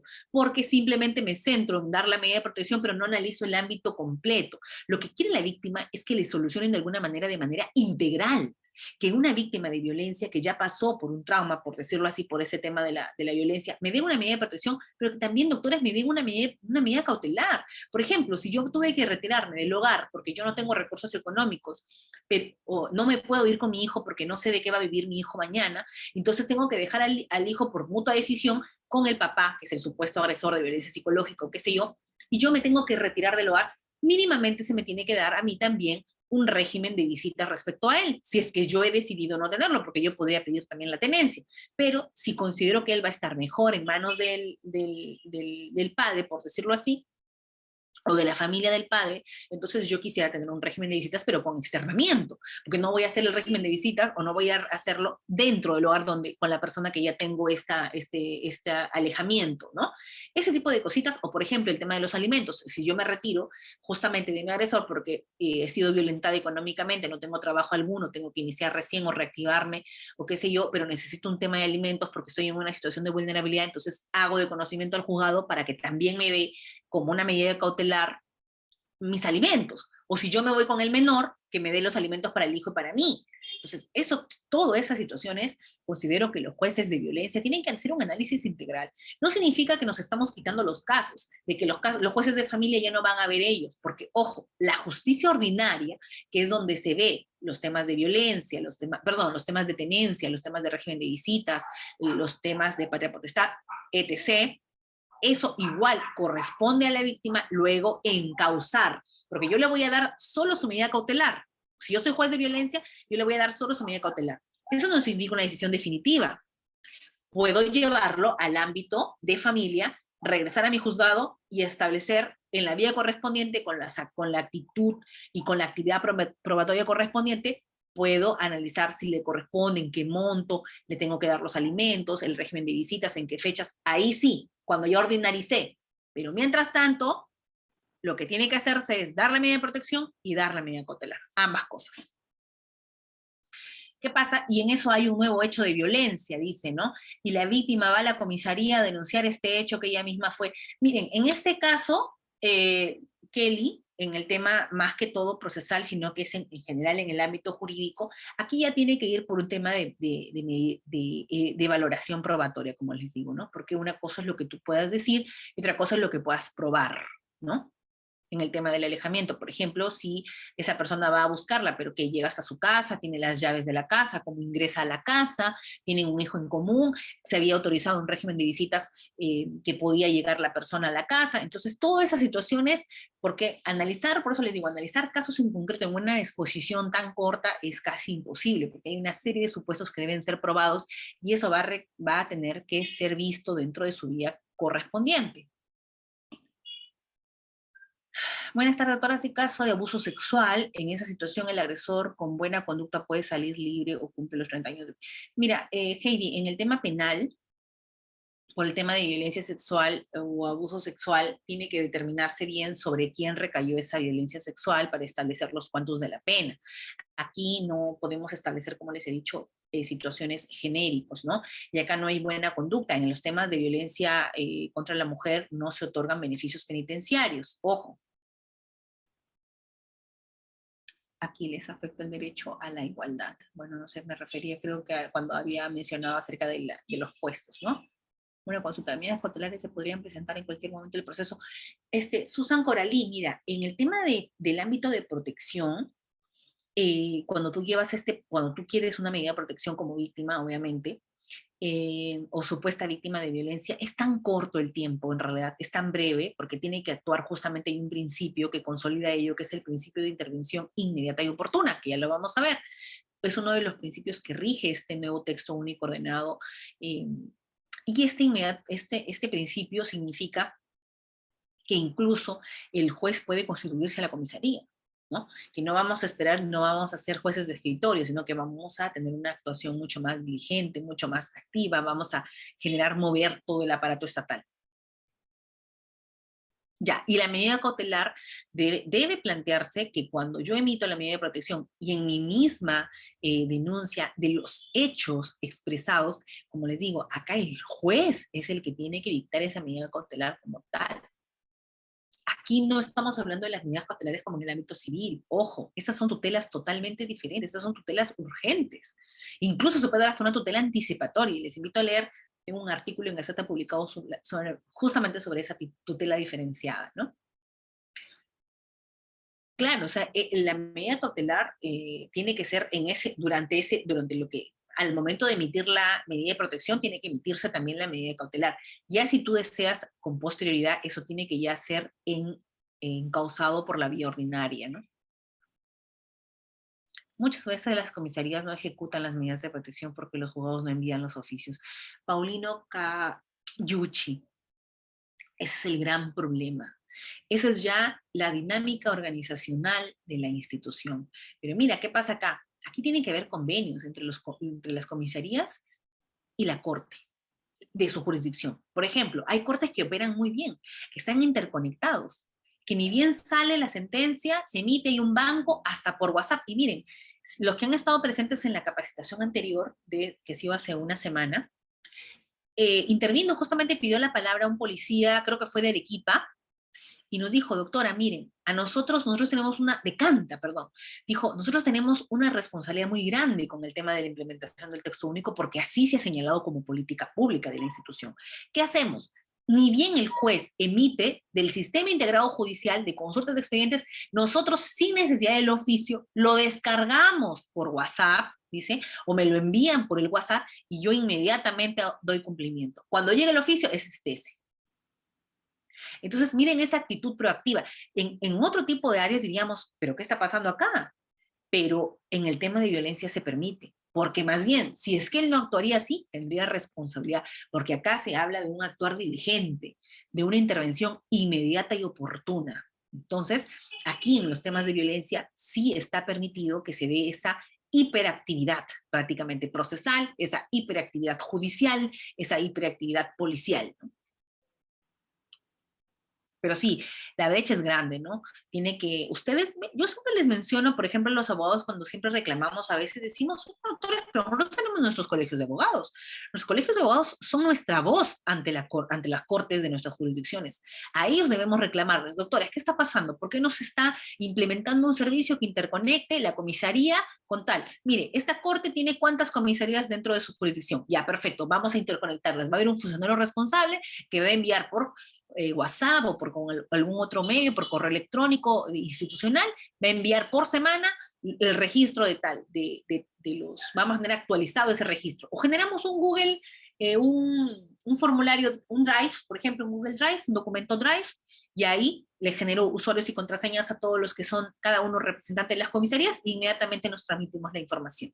Desde el tema de la denuncia, ya que todavía la interoperabilidad no funciona, porque sería excelente que logremos generar la interoperabilidad entre la policía y los órganos jurisdiccionales. Pero eso, doctores, todavía recién se ha implementado.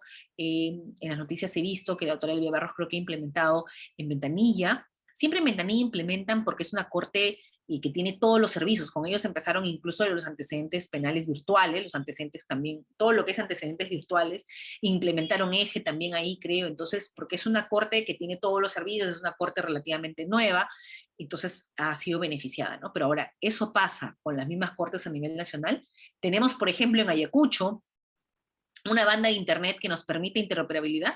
Tenemos, por ejemplo, doctores que recientemente han tenido que dictar un curso en Iquitos presencial, recién editado allá. Doctores, el internet en Iquitos es terrible. No logré, incluso tuve un evento en la noche y ya no logré conectarme por la plataforma porque el internet no me permitía continuar con mi exposición. Entonces, ahora, imaginemos esos jueces retornando a una justicia, o estableciendo una justicia virtual, con todas las audiencias de forma virtual dentro de los órganos jurisdiccionales. Entonces, obviamente no estamos preparados todos para la interoperabilidad, pero podemos sí generar algunas acciones paralelas que sí permitan no frustrar o no impedir el desarrollo normal del servicio de justicia. Bien, Gabriel, mira, lo que dices tú es tan importante. El cambio de patrón cultural debe comenzar desde la educación primaria. Claro, el tema de los patrones culturales aquí, por eso les digo, para que una política pública funcione, no solamente hay que darla y decirla que está muy bien, la copié del extranjero, la copié de España, la copié de Argentina, que ellos tienen sus juzgados de género, en España, que utilizan sus bancos de manuales incluso para generar empresas responsables.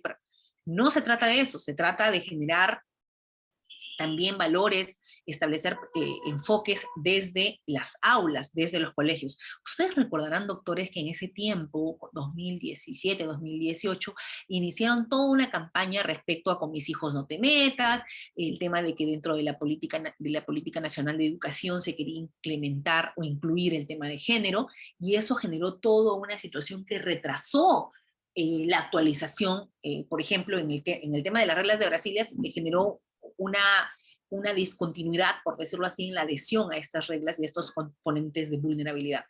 Recordemos que las reglas de Brasilia establecieron en esa última actualización, en el 2018, 4 supuestos de vulnerabilidad adicional. Y el Poder Judicial tenía que adherirse. Y el Poder Judicial no se adhirió, se demoró 2 años para adherirse, porque discutió y discutió por 2 largos años respecto a si debería incluirse la palabra género o no. Ahora nosotros ya no le tenemos miedo a la palabra género. Lo que decía también una de las integrantes, ¿no, doctora? Más allá de la nomenclatura, claro, nosotros no tenemos por qué tenerle miedo a la palabra género. La palabra género va a abarcar muchos supuestos de vulnerabilidad. Deberíamos también, en cambio, decir, si solamente nos centramos en el término mujer, sí, porque estamos solamente estableciéndole que la mujer puede ser víctima de algún tipo de violencia o algún tipo de diferenciación. Cuando estamos en una sociedad que discriminamos ancianos, que discriminamos niños, ¿por qué? Porque, por ejemplo, hasta en las etapas de la vacunación, en las etapas en el tiempo de pandemia para poder disfrutar, salir, por ejemplo, hubo algunos espacios donde se prohibía el ingreso a mayores de edad, a adultos mayores, perdón.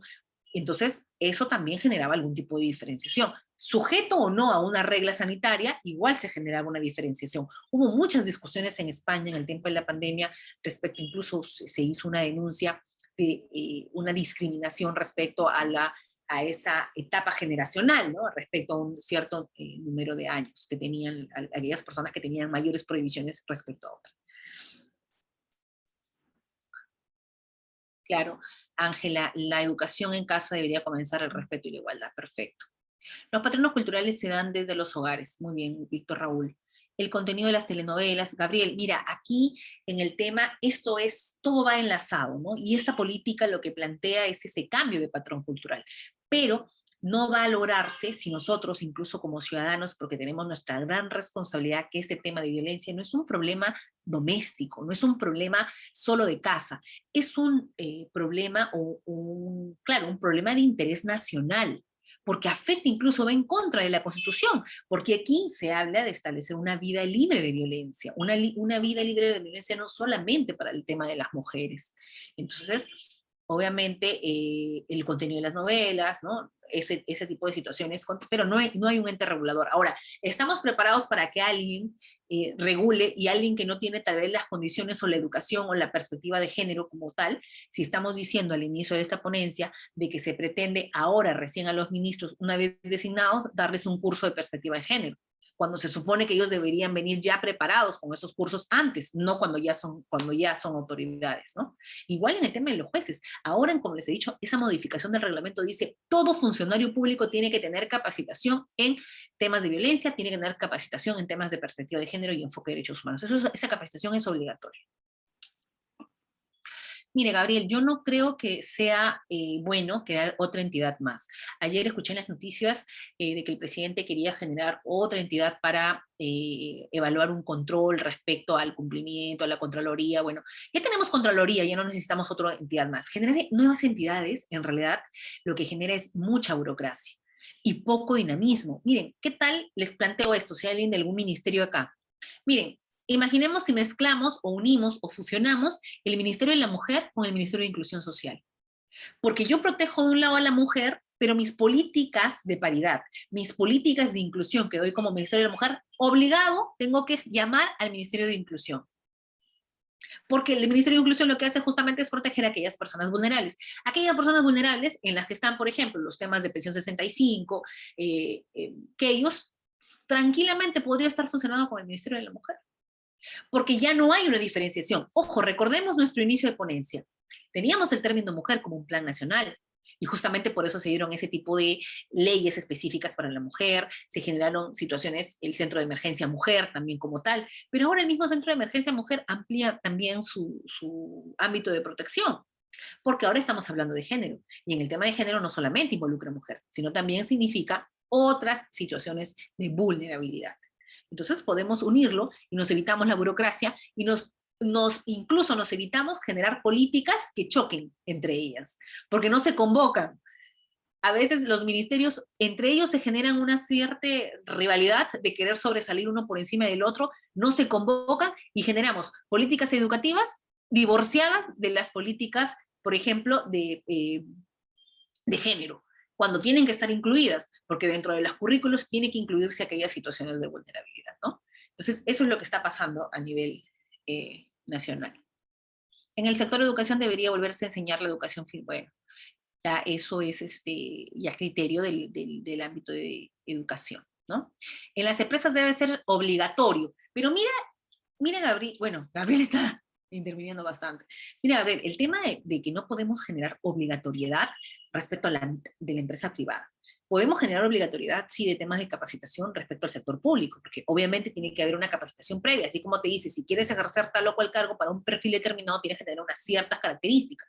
Pero para el tema de la empresa privada, no. En el tema de la empresa privada, como les he dicho, he tenido la oportunidad de apoyar a algunas empresas para que se vuelvan empresas responsables socialmente, porque ellos quieren tener una certificación como tal, que son empresas que sí incluyen mujeres en el mismo número que hombres, o que, por ejemplo, tienen proveedores específicos de alguna materia prima que sean liderados por mujeres, o, por ejemplo, un cierto sector empresarial, por ejemplo, el sector del calzado, calzado, donde se promueva que cada vez más gerentas sean ocupadas por cargo de mujer, en una situación de mujer, que son situaciones como que de incentivo, pero que no significa que vamos a atropellar la meritocracia. Ojo, en el tema del Estado tiene que ser mucho más claro en el tema de la meritocracia, y en el tema de la empresa privada, sin necesidad de obligar, ellos mismos saben que al poner un personal altamente capacitado, indistintamente que sea hombre o mujer, va a generar o va a incidir en los beneficios de sus rentas anuales, ¿no? Entonces eso creo que no se necesita llevar a una obligatoriedad. María Rodas, la violencia familiar no depende si la víctima tenga un nivel educativo, depende mucho de los patrones conductuales, tanto del agresor y de la víctima, pero sucede que en muchas oportunidades la juez no lo emite, en todo caso la víctima lo tiene que solicitar en el momento de la audiencia. Oportunidades, ¿me refieres? ¿Qué es lo que tiene que...? Bueno, miren, a ver, María, creo entender lo que tú me estás diciendo, de que muchas veces la juez no visualiza. Y aquí, en el tema de que el juez no visualiza situaciones de vulnerabilidad, aquí corresponde un papel importante los abogados. Ojo, los que llevan, así sea la defensa gratuita, por ejemplo, en el tema de la defensa de oficio, ¿no?, que ven los temas de violencia, ellos tienen la obligación, o sea, el Estado está pagando, ellos tienen un sueldo del Estado, ellos tienen que contribuir con los medios probatorios correspondientes para que esas situaciones de violencia sean visibles, porque no solamente es la perspectiva que pueda tener el juez tiene que fundamentar su decisión, tiene que ser esa decisión, tiene que ser motivada. Entonces, si yo no tengo herramientas, yo no puedo, entonces lo que tengo que visualizar en ese momento tampoco va a ser más allá de lo que dice el expediente, ¿no? Tiene que ir de la mano. Elfer, doctora, yo creo que Elfer Robert Guerrero, antes de criminalizar las sanciones de violencia contra la mujer, debe trabajarse de manera estricta en educación y programas de prevención y violencia integrante del... Claro, justamente por eso, Elfer, el plan que les he mostrado dice eso.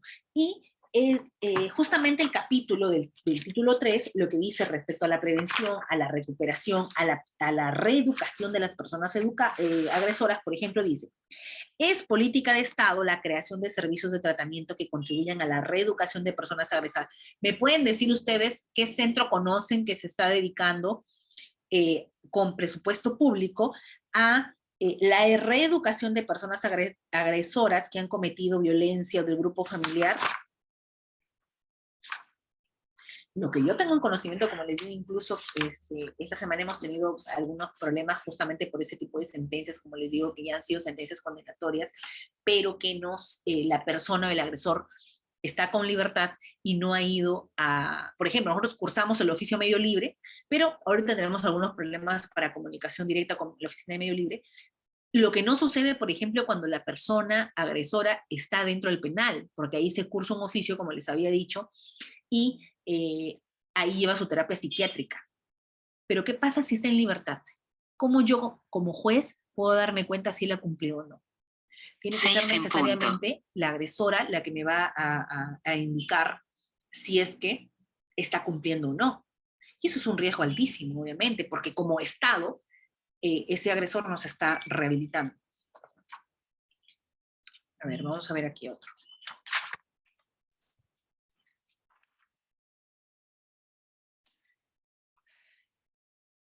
Bien, miren, por ejemplo, acá también dice, respecto a la oportunidad, el tratamiento de las personas agresoras en medio libre, dice: en los procesos por delitos vinculados a los actos de violencia contra las mujeres y los integrantes del grupo familiar, el juez puede imponer al agresor tratamiento psicosocial, psiquiátrico, de grupos de autoayuda especializados en violencia a través de la asistencia a terapias sobre violencia contra las mujeres, utilizando los diversos programas que desarrollan las instituciones de protección a la familia. Esta medida puede aplicarse desde el inicio del procedimiento, es obligación de los gobiernos locales. Por eso, doctores, vuelvo a decir, la gran responsabilidad que tenemos los que trabajamos en las municipalidades, para ir diciendo, a ver, vamos a mostrar si, por ejemplo, soy asesora del alcalde o trabajo en el grupo de violencia dentro de la gerencia de promoción en el tema de las municipalidades, en el tema de los gobiernos regionales, cuáles son las políticas que estamos dando respecto a la implementación del Plan Nacional. Entonces, eso es importante. Bien, vamos a continuar. A ver, vamos a darle espacio mientras que voy leyendo las preguntas a los que han alzado la mano. Reader, por favor, si me ayudas con ello. O prendan su micrófono en orden.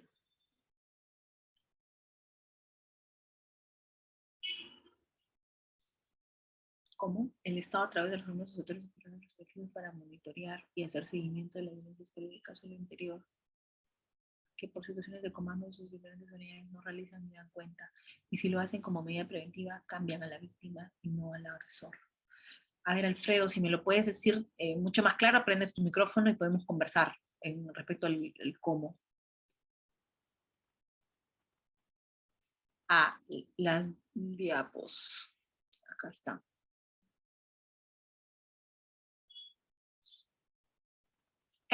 Si desean, pueden ya alzaron la mano, pueden activar su audio. Udeópolis, por favor, ¿estás atento para que les reactives audio? Porque no les puedo yo dar audio. A ver, vamos a ver si les puedo Doctora, dar. ¿me escucha? Sí, lo escucho. Sí, más bien felicitarla, gracias por, Gracias a por usted. cederme el palabra.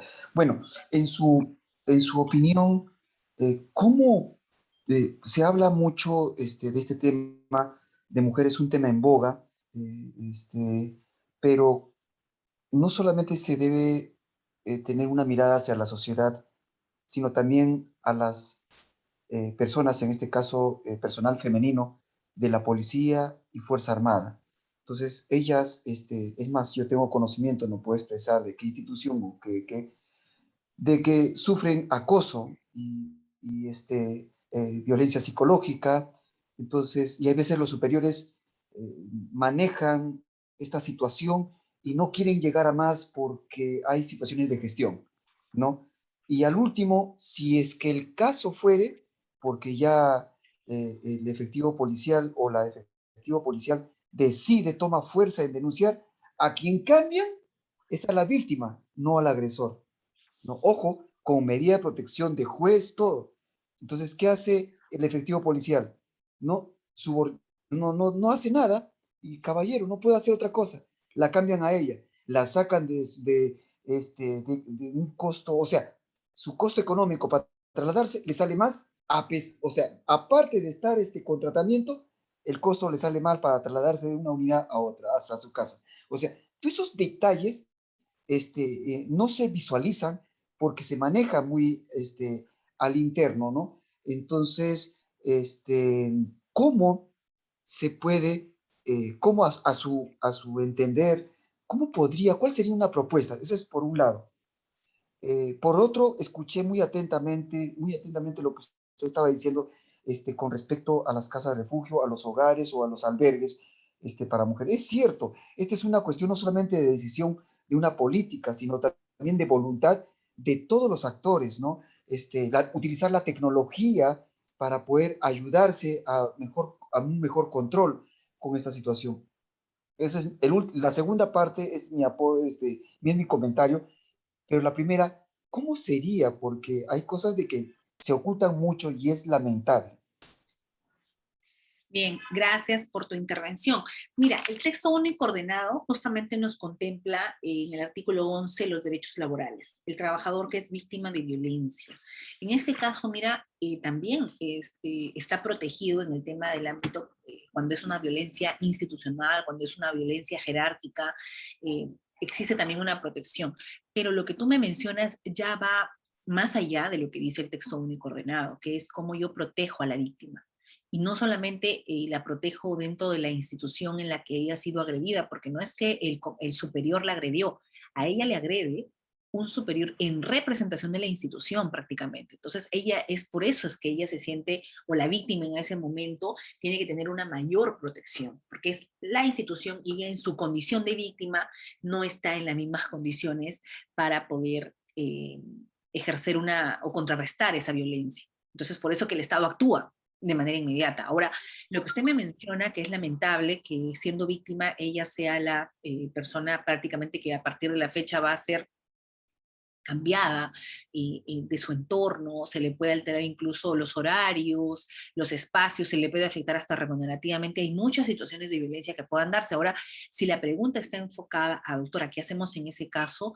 Bueno, entiendo que a través de los canales, por ejemplo, en este caso a través del ministerio, se podría, no solamente el Ministerio de la Mujer, sino a través del Ministerio del Interior, que se genere un registro de sanciones para aquellos, o que se obligue a través de esta entidad o comisaría que puedan ser, no sé, a ver, pongamos en un supuesto, yo si yo sufro violencia, por ejemplo, dentro del sector justicia como trabajadora, y el presidente, por ejemplo, continúa como tal, o el juez superior que hizo eso, o el juez que ejerció algún tipo de violencia contra mi persona, yo soy rotada y él continúa, obviamente el quitar, sancionar a través de un proceso disciplinario, porque ahí en el tema militar creo que tienen un procedimiento especial por su condición de tal, indistintamente que sea el tema de violencia, retirarlo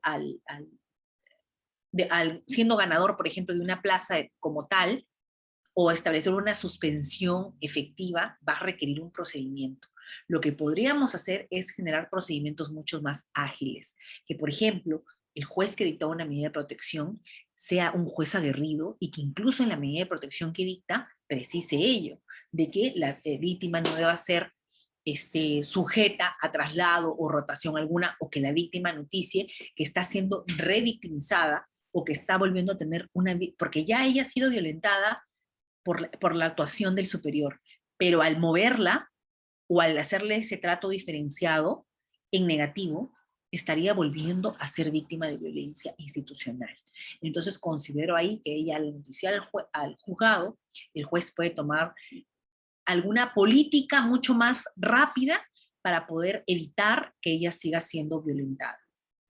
Porque después darte una respuesta de cuál sería la opción del ministerio de actuar ante situaciones de violencia cuando se cometen por superiores, es complicado, ¿no? Es complicado porque va a involucrar que existan algunos cuerpos normativos tal vez que determinen los tipos de sanciones o las imposibilidades de rotación o que ante un agresor o un supuesto agresor, hasta que no se determine su culpabilidad en el ámbito penal, esa persona sea suspendida. Ahora, eso va a tener que ser muy analizado, porque imagínate que sea también una falsa denuncia y yo suspendo a una persona y luego la indemnización que me va a pedir por haberle hecho esa suspensión, ¿no? O que se dé la rotación al agresor y no a la víctima. Eso también, hasta que no se declare que él es agresor, esa situación se va a quedar en una situación que luego me podría demandar como Estado. Entonces, ahí hay que analizar mucho el tema de cómo protejo a la víctima, cómo se da este sistema de protección de víctimas dentro de instituciones tan difíciles como es en el tema del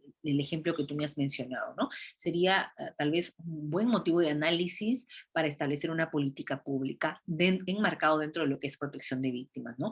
Como te digo, ahora no te podría decir un procedimiento específico, porque no está dentro de la ley. Lo que podría yo hacer en todo caso es, en mi condición de juez, que se me anoticie que se están generando nuevos actos de violencia, que son, a partir de ese acto inicial que se dio, se están generando nuevos actos de violencia y que sigo siendo afectada y que por ende se evite. Incluso ahí sí se puede dar un tema de actuación más rápida respecto a que no existe o que él se dé el retorno a su área de donde fue retirada la persona que fue víctima de violencia, ¿no? Muchísimas gracias por tu comentario. Bien.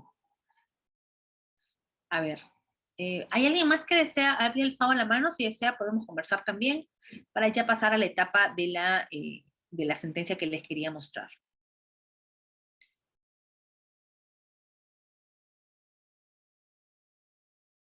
Miren, por ejemplo, Sabi me dice acá, ¿qué pasa si se archiva la denuncia por violencia familiar? Y las medidas de protección, ¿qué pasa con las medidas de protección? Me imagino, ¿no? O se anulan, porque bueno, no es que se anulen, no se da ese procedimiento. ¿Puede iniciar una denuncia calendaria? Ah, claro. Miren, respecto a lo que si usted considera que bueno, en el caso de la denuncia, incluso la indemnización que se pueden pedir de indemnizaciones, ya eso va a tener, eres libre de denunciarlo, va a tener que verse mucho, no solamente de que tengas una sentencia que te dice que no eres víctima de violencia o que no eres agresor, no es solamente suficiente ello.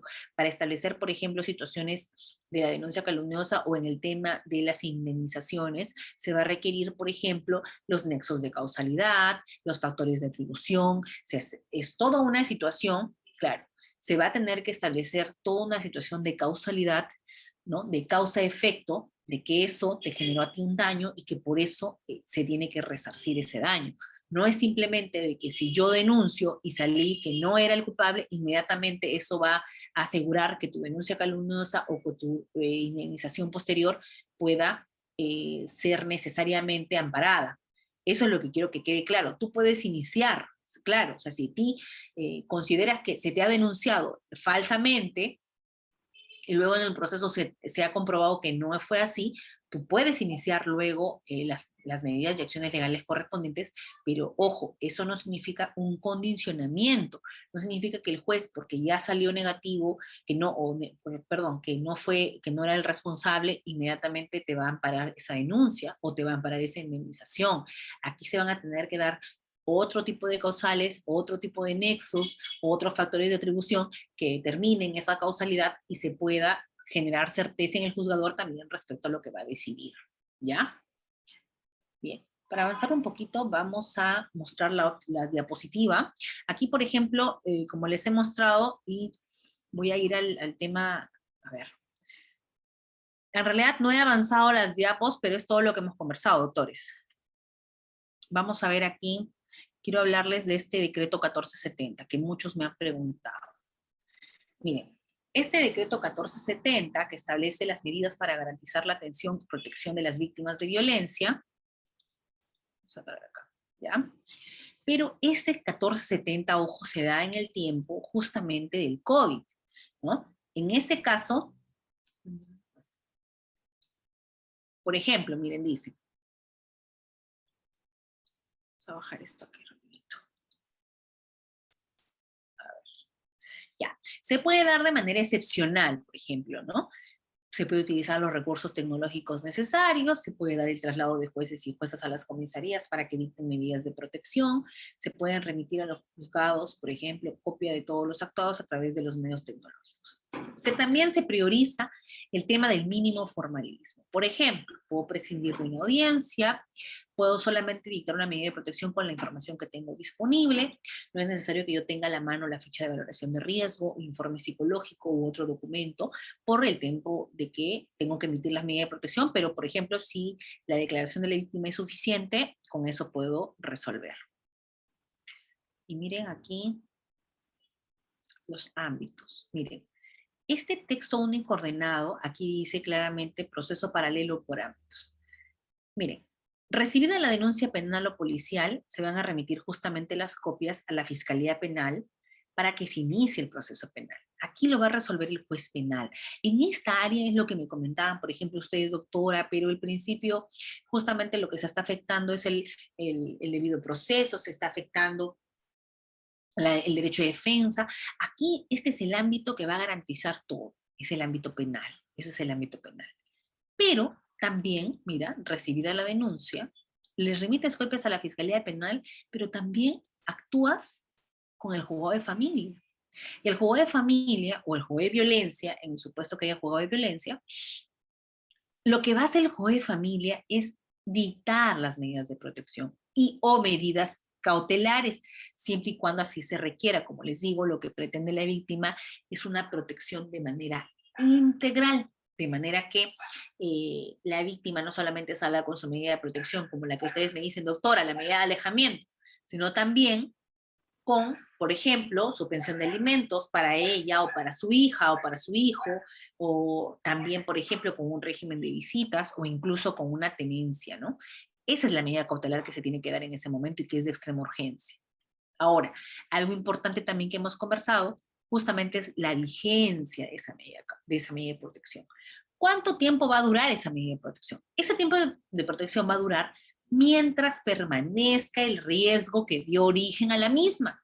Entonces, pregunta, cuando el juez penal acá resuelva que no existió violencia como tal, no se configuró, no se logró probar que el señor supuesto agresor es el agresor, significa que inmediatamente pierde vigencia esta medida de protección.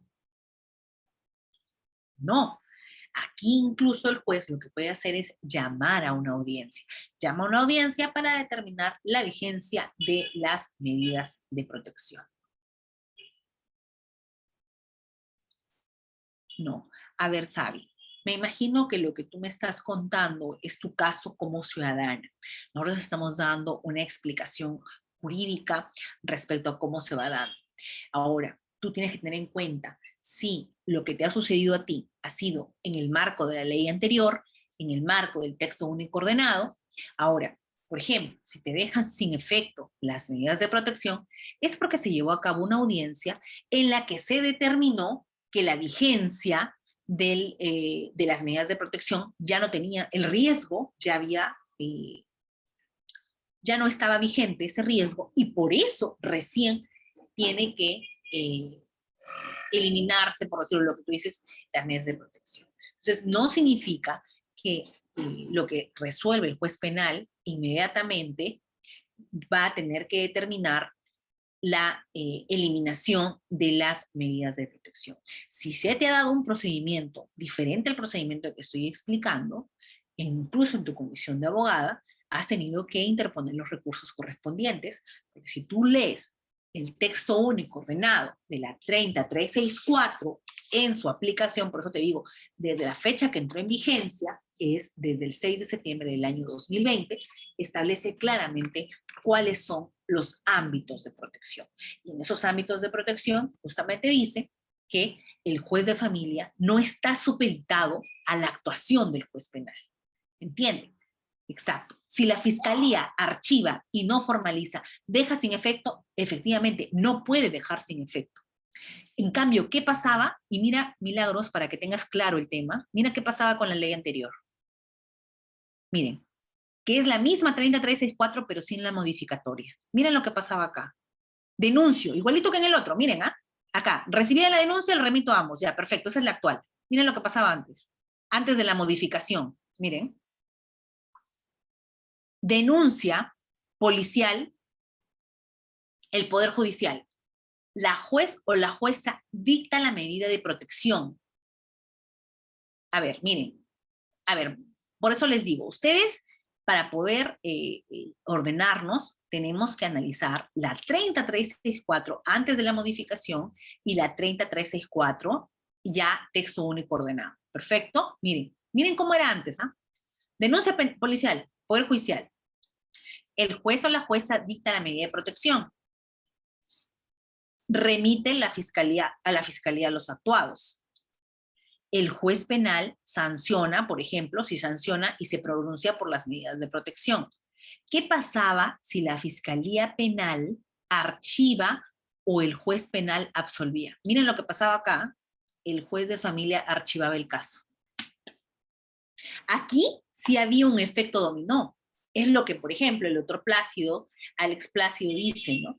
Aquí había un efecto en cadena. Si el juez penal, o en ese caso la fiscalía, decía, no va más, el juez de familia estaba atado de manos y decía, bueno, archivo el caso, porque ya resolvieron en el ámbito penal. Esa justamente era la gran deficiencia, y por eso está aquí, miren. Se archivan porque no existía una debida diligencia muchas veces, el juez no lograba emitir una sentencia, y aquí se van incluso que sí se estaba dejando en indefensión, pero a las víctimas de violencia. Se determinó que este proceso estaba dejando en indefensión muchas veces a las víctimas de violencia porque se dejaba sin efecto su medida de protección. Entonces, eso sí generaba indefensión. El que se actúe de manera o con efecto dominó. Miren lo que pasa aquí. Ya con el texto único ordenado de la 30364, ya se habla de una justicia o de un proceso por paralelo o por ámbitos. Bien, incluso miren, pese a que se dé el texto único ordenado, todavía se emiten algunos cuestionamientos. Y eso, como les digo, va a depender de la fecha en la que se inició el proceso, porque tenemos también cómo se llevaba antes el proceso. Aquí lo podemos ver en la diapositiva, ustedes lo van a ver ya con detenimiento, cómo se llevaba el proceso con la 26260, que eso era mucho más complicado, porque aquí demoraban los procesos de violencia 10, 9 años sin ningún problema. Miren ahora lo que se plantea el Pleno, miren. Así como ustedes tienen muchas interrogantes, doctores, déjame decirle que no solamente son ustedes, también, por ejemplo, los jueces, por eso se hacen los plenos jurisdiccionales regionales, los plenos nacionales. Recientemente se ha emitido, por ejemplo, el pleno de familia. Es importante que nosotros como abogados estemos al tanto de los nuevos de las nuevas tendencias respecto a la aplicación del derecho a familia. Y miren, se ha dado este pleno regional sobre violencia contra la mujer. Luego de que se aprobó el texto único ordenado. El texto se aprueba en septiembre del 2020. Miren cuándo se da el pleno. 14 y 15 de octubre del 2020. Entonces, estamos prácticamente a un mes de aplicado el pleno y aún así los jueces tenían algunos cuestionamientos. Miren ustedes, por ejemplo, uno de los principales cuestionamientos. Procede dictar medidas de protección a favor de niños y adolescentes víctimas de violencia sexual ejercida por agresores que no son integrantes del grupo familiar. Esa era una pregunta bien compleja porque decía, el texto único te permite de que puedas dictar una medida de protección, pero ¿qué pasa si tú le vas a dictar una medida de protección a un niño víctima de violencia sexual, por ejemplo, pero ha sido ejercida y por agresores que no son integrantes del grupo familiar? Ahí se puede dar bajo este amparo o podríamos ir ya no con este dispositivo. Esa era una pregunta que se lanzaban los jueces, pese a que ya estaba en vigencia ese texto único ordenado. Miren, se puede otorgar medidas de protección a una mujer que alega haber sido víctima de violencia de género ocasionada por otra mujer que está fuera de los alcances, o sea, que tampoco es víctima, que tampoco es integrante del grupo familiar, pero es mujer contra mujer. Se puede dar violencia contra la mujer integrante del grupo familiar respecto a otra mujer que sea el sujeto activo. Esa era otra pregunta que también se planteaba, porque hay muchos supuestos que podríamos analizar a través de la casuística y que corresponde aquí, por eso les digo siempre, que los jueces tengan una visión mucho más amplia, tengan una perspectiva y un enfoque totalmente amplio para que permita dilucidar ese tipo de situaciones que, si bien es cierto, se pueden llevar a los plenos. Ojo, los plenos no son vinculantes. En este caso los plenos son, incluso en este fue un regional, un pleno jurisdiccional regional, con la finalidad de más o menos ir viendo cómo se va aplicando esta ley en los distintos órganos jurisdiccionales, ¿no?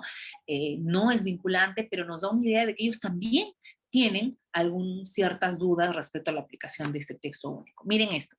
¿Qué pasa si se da una nueva denuncia de violencia familiar? Ojo, las respuestas de este pleno vienen en la siguiente diapositiva, no nos adelantemos, ¿ok?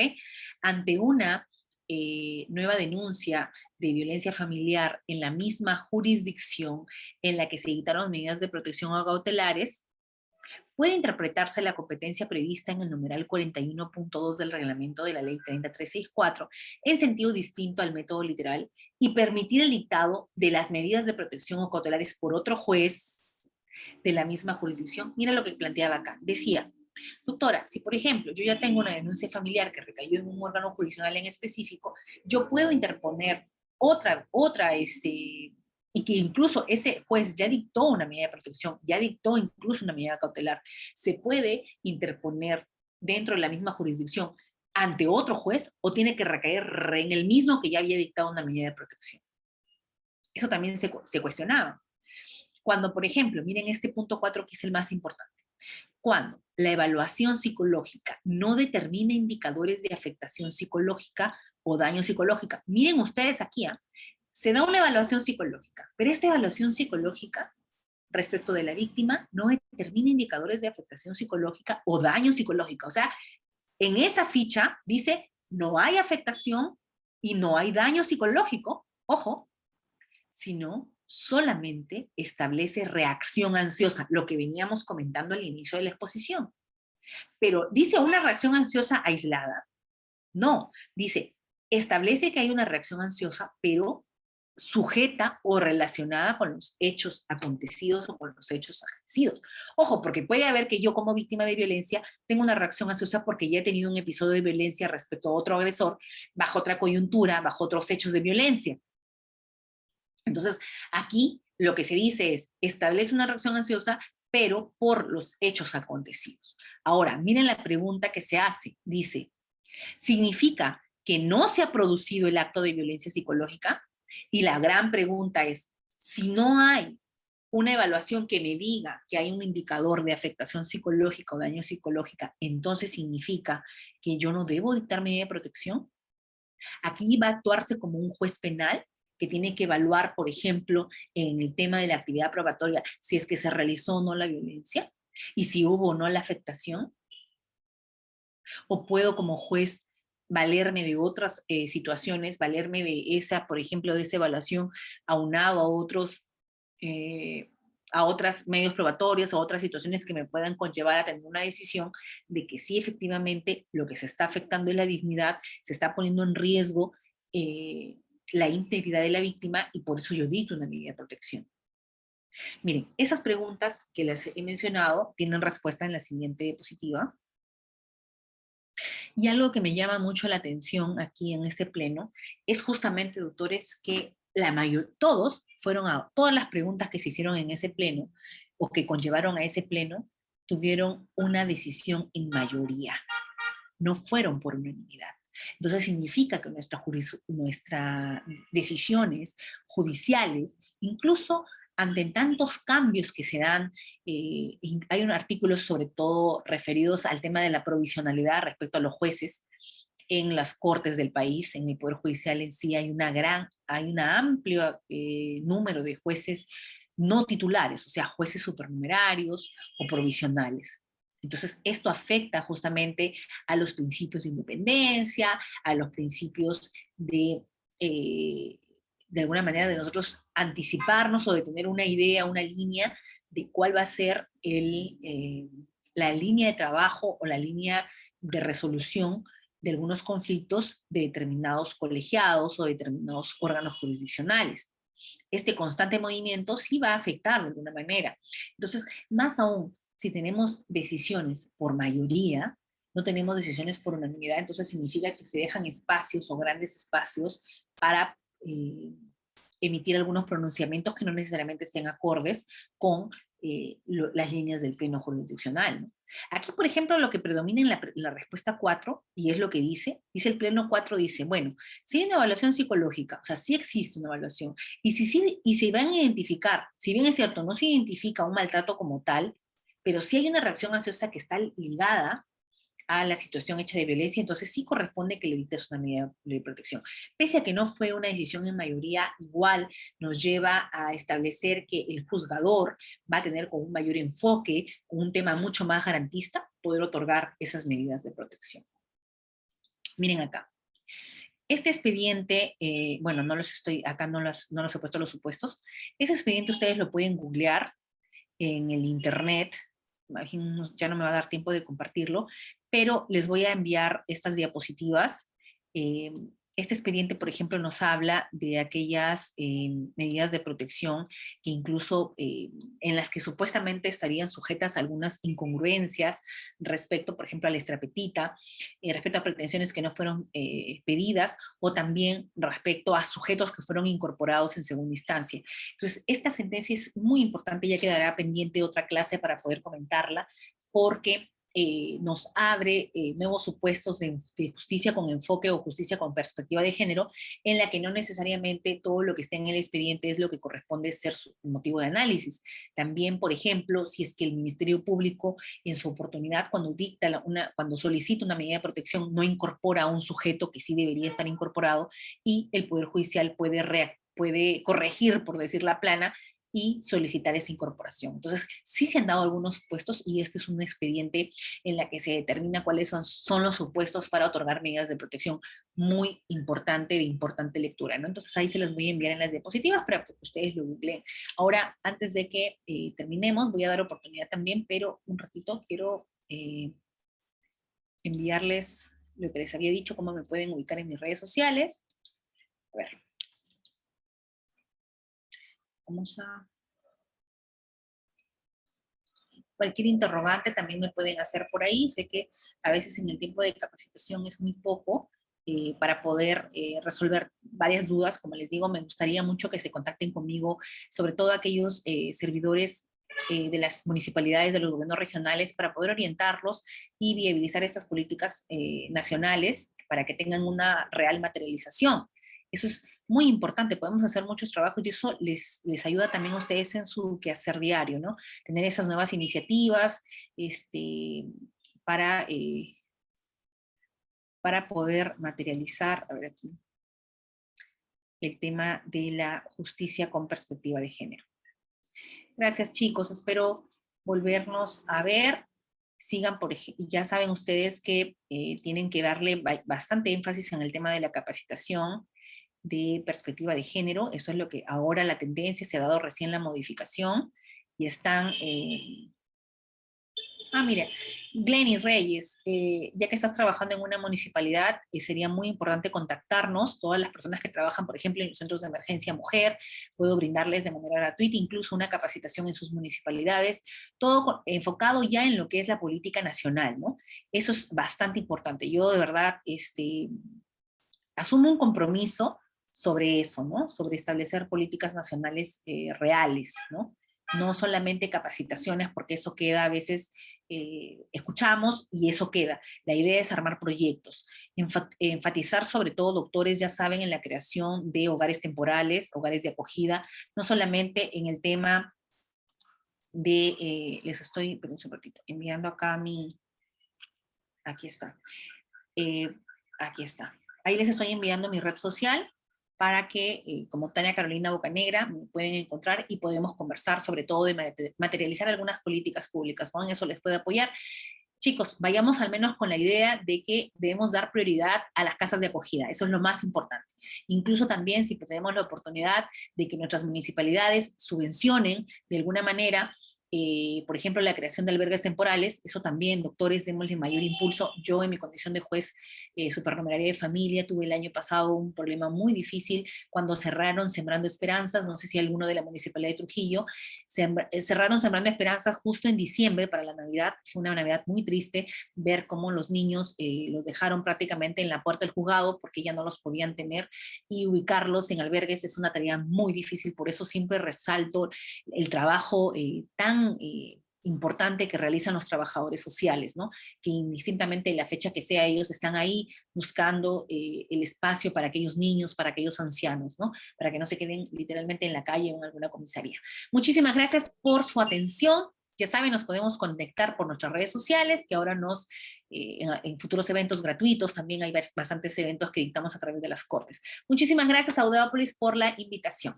Gracias. Doctora, muchas gracias también a todos los participantes. A las 7 tenemos una clase con Derecho Constitucional y a las 9 también continuamos con la clase con el psicólogo Víctor. Estaremos enviando la invitación. Muchas gracias.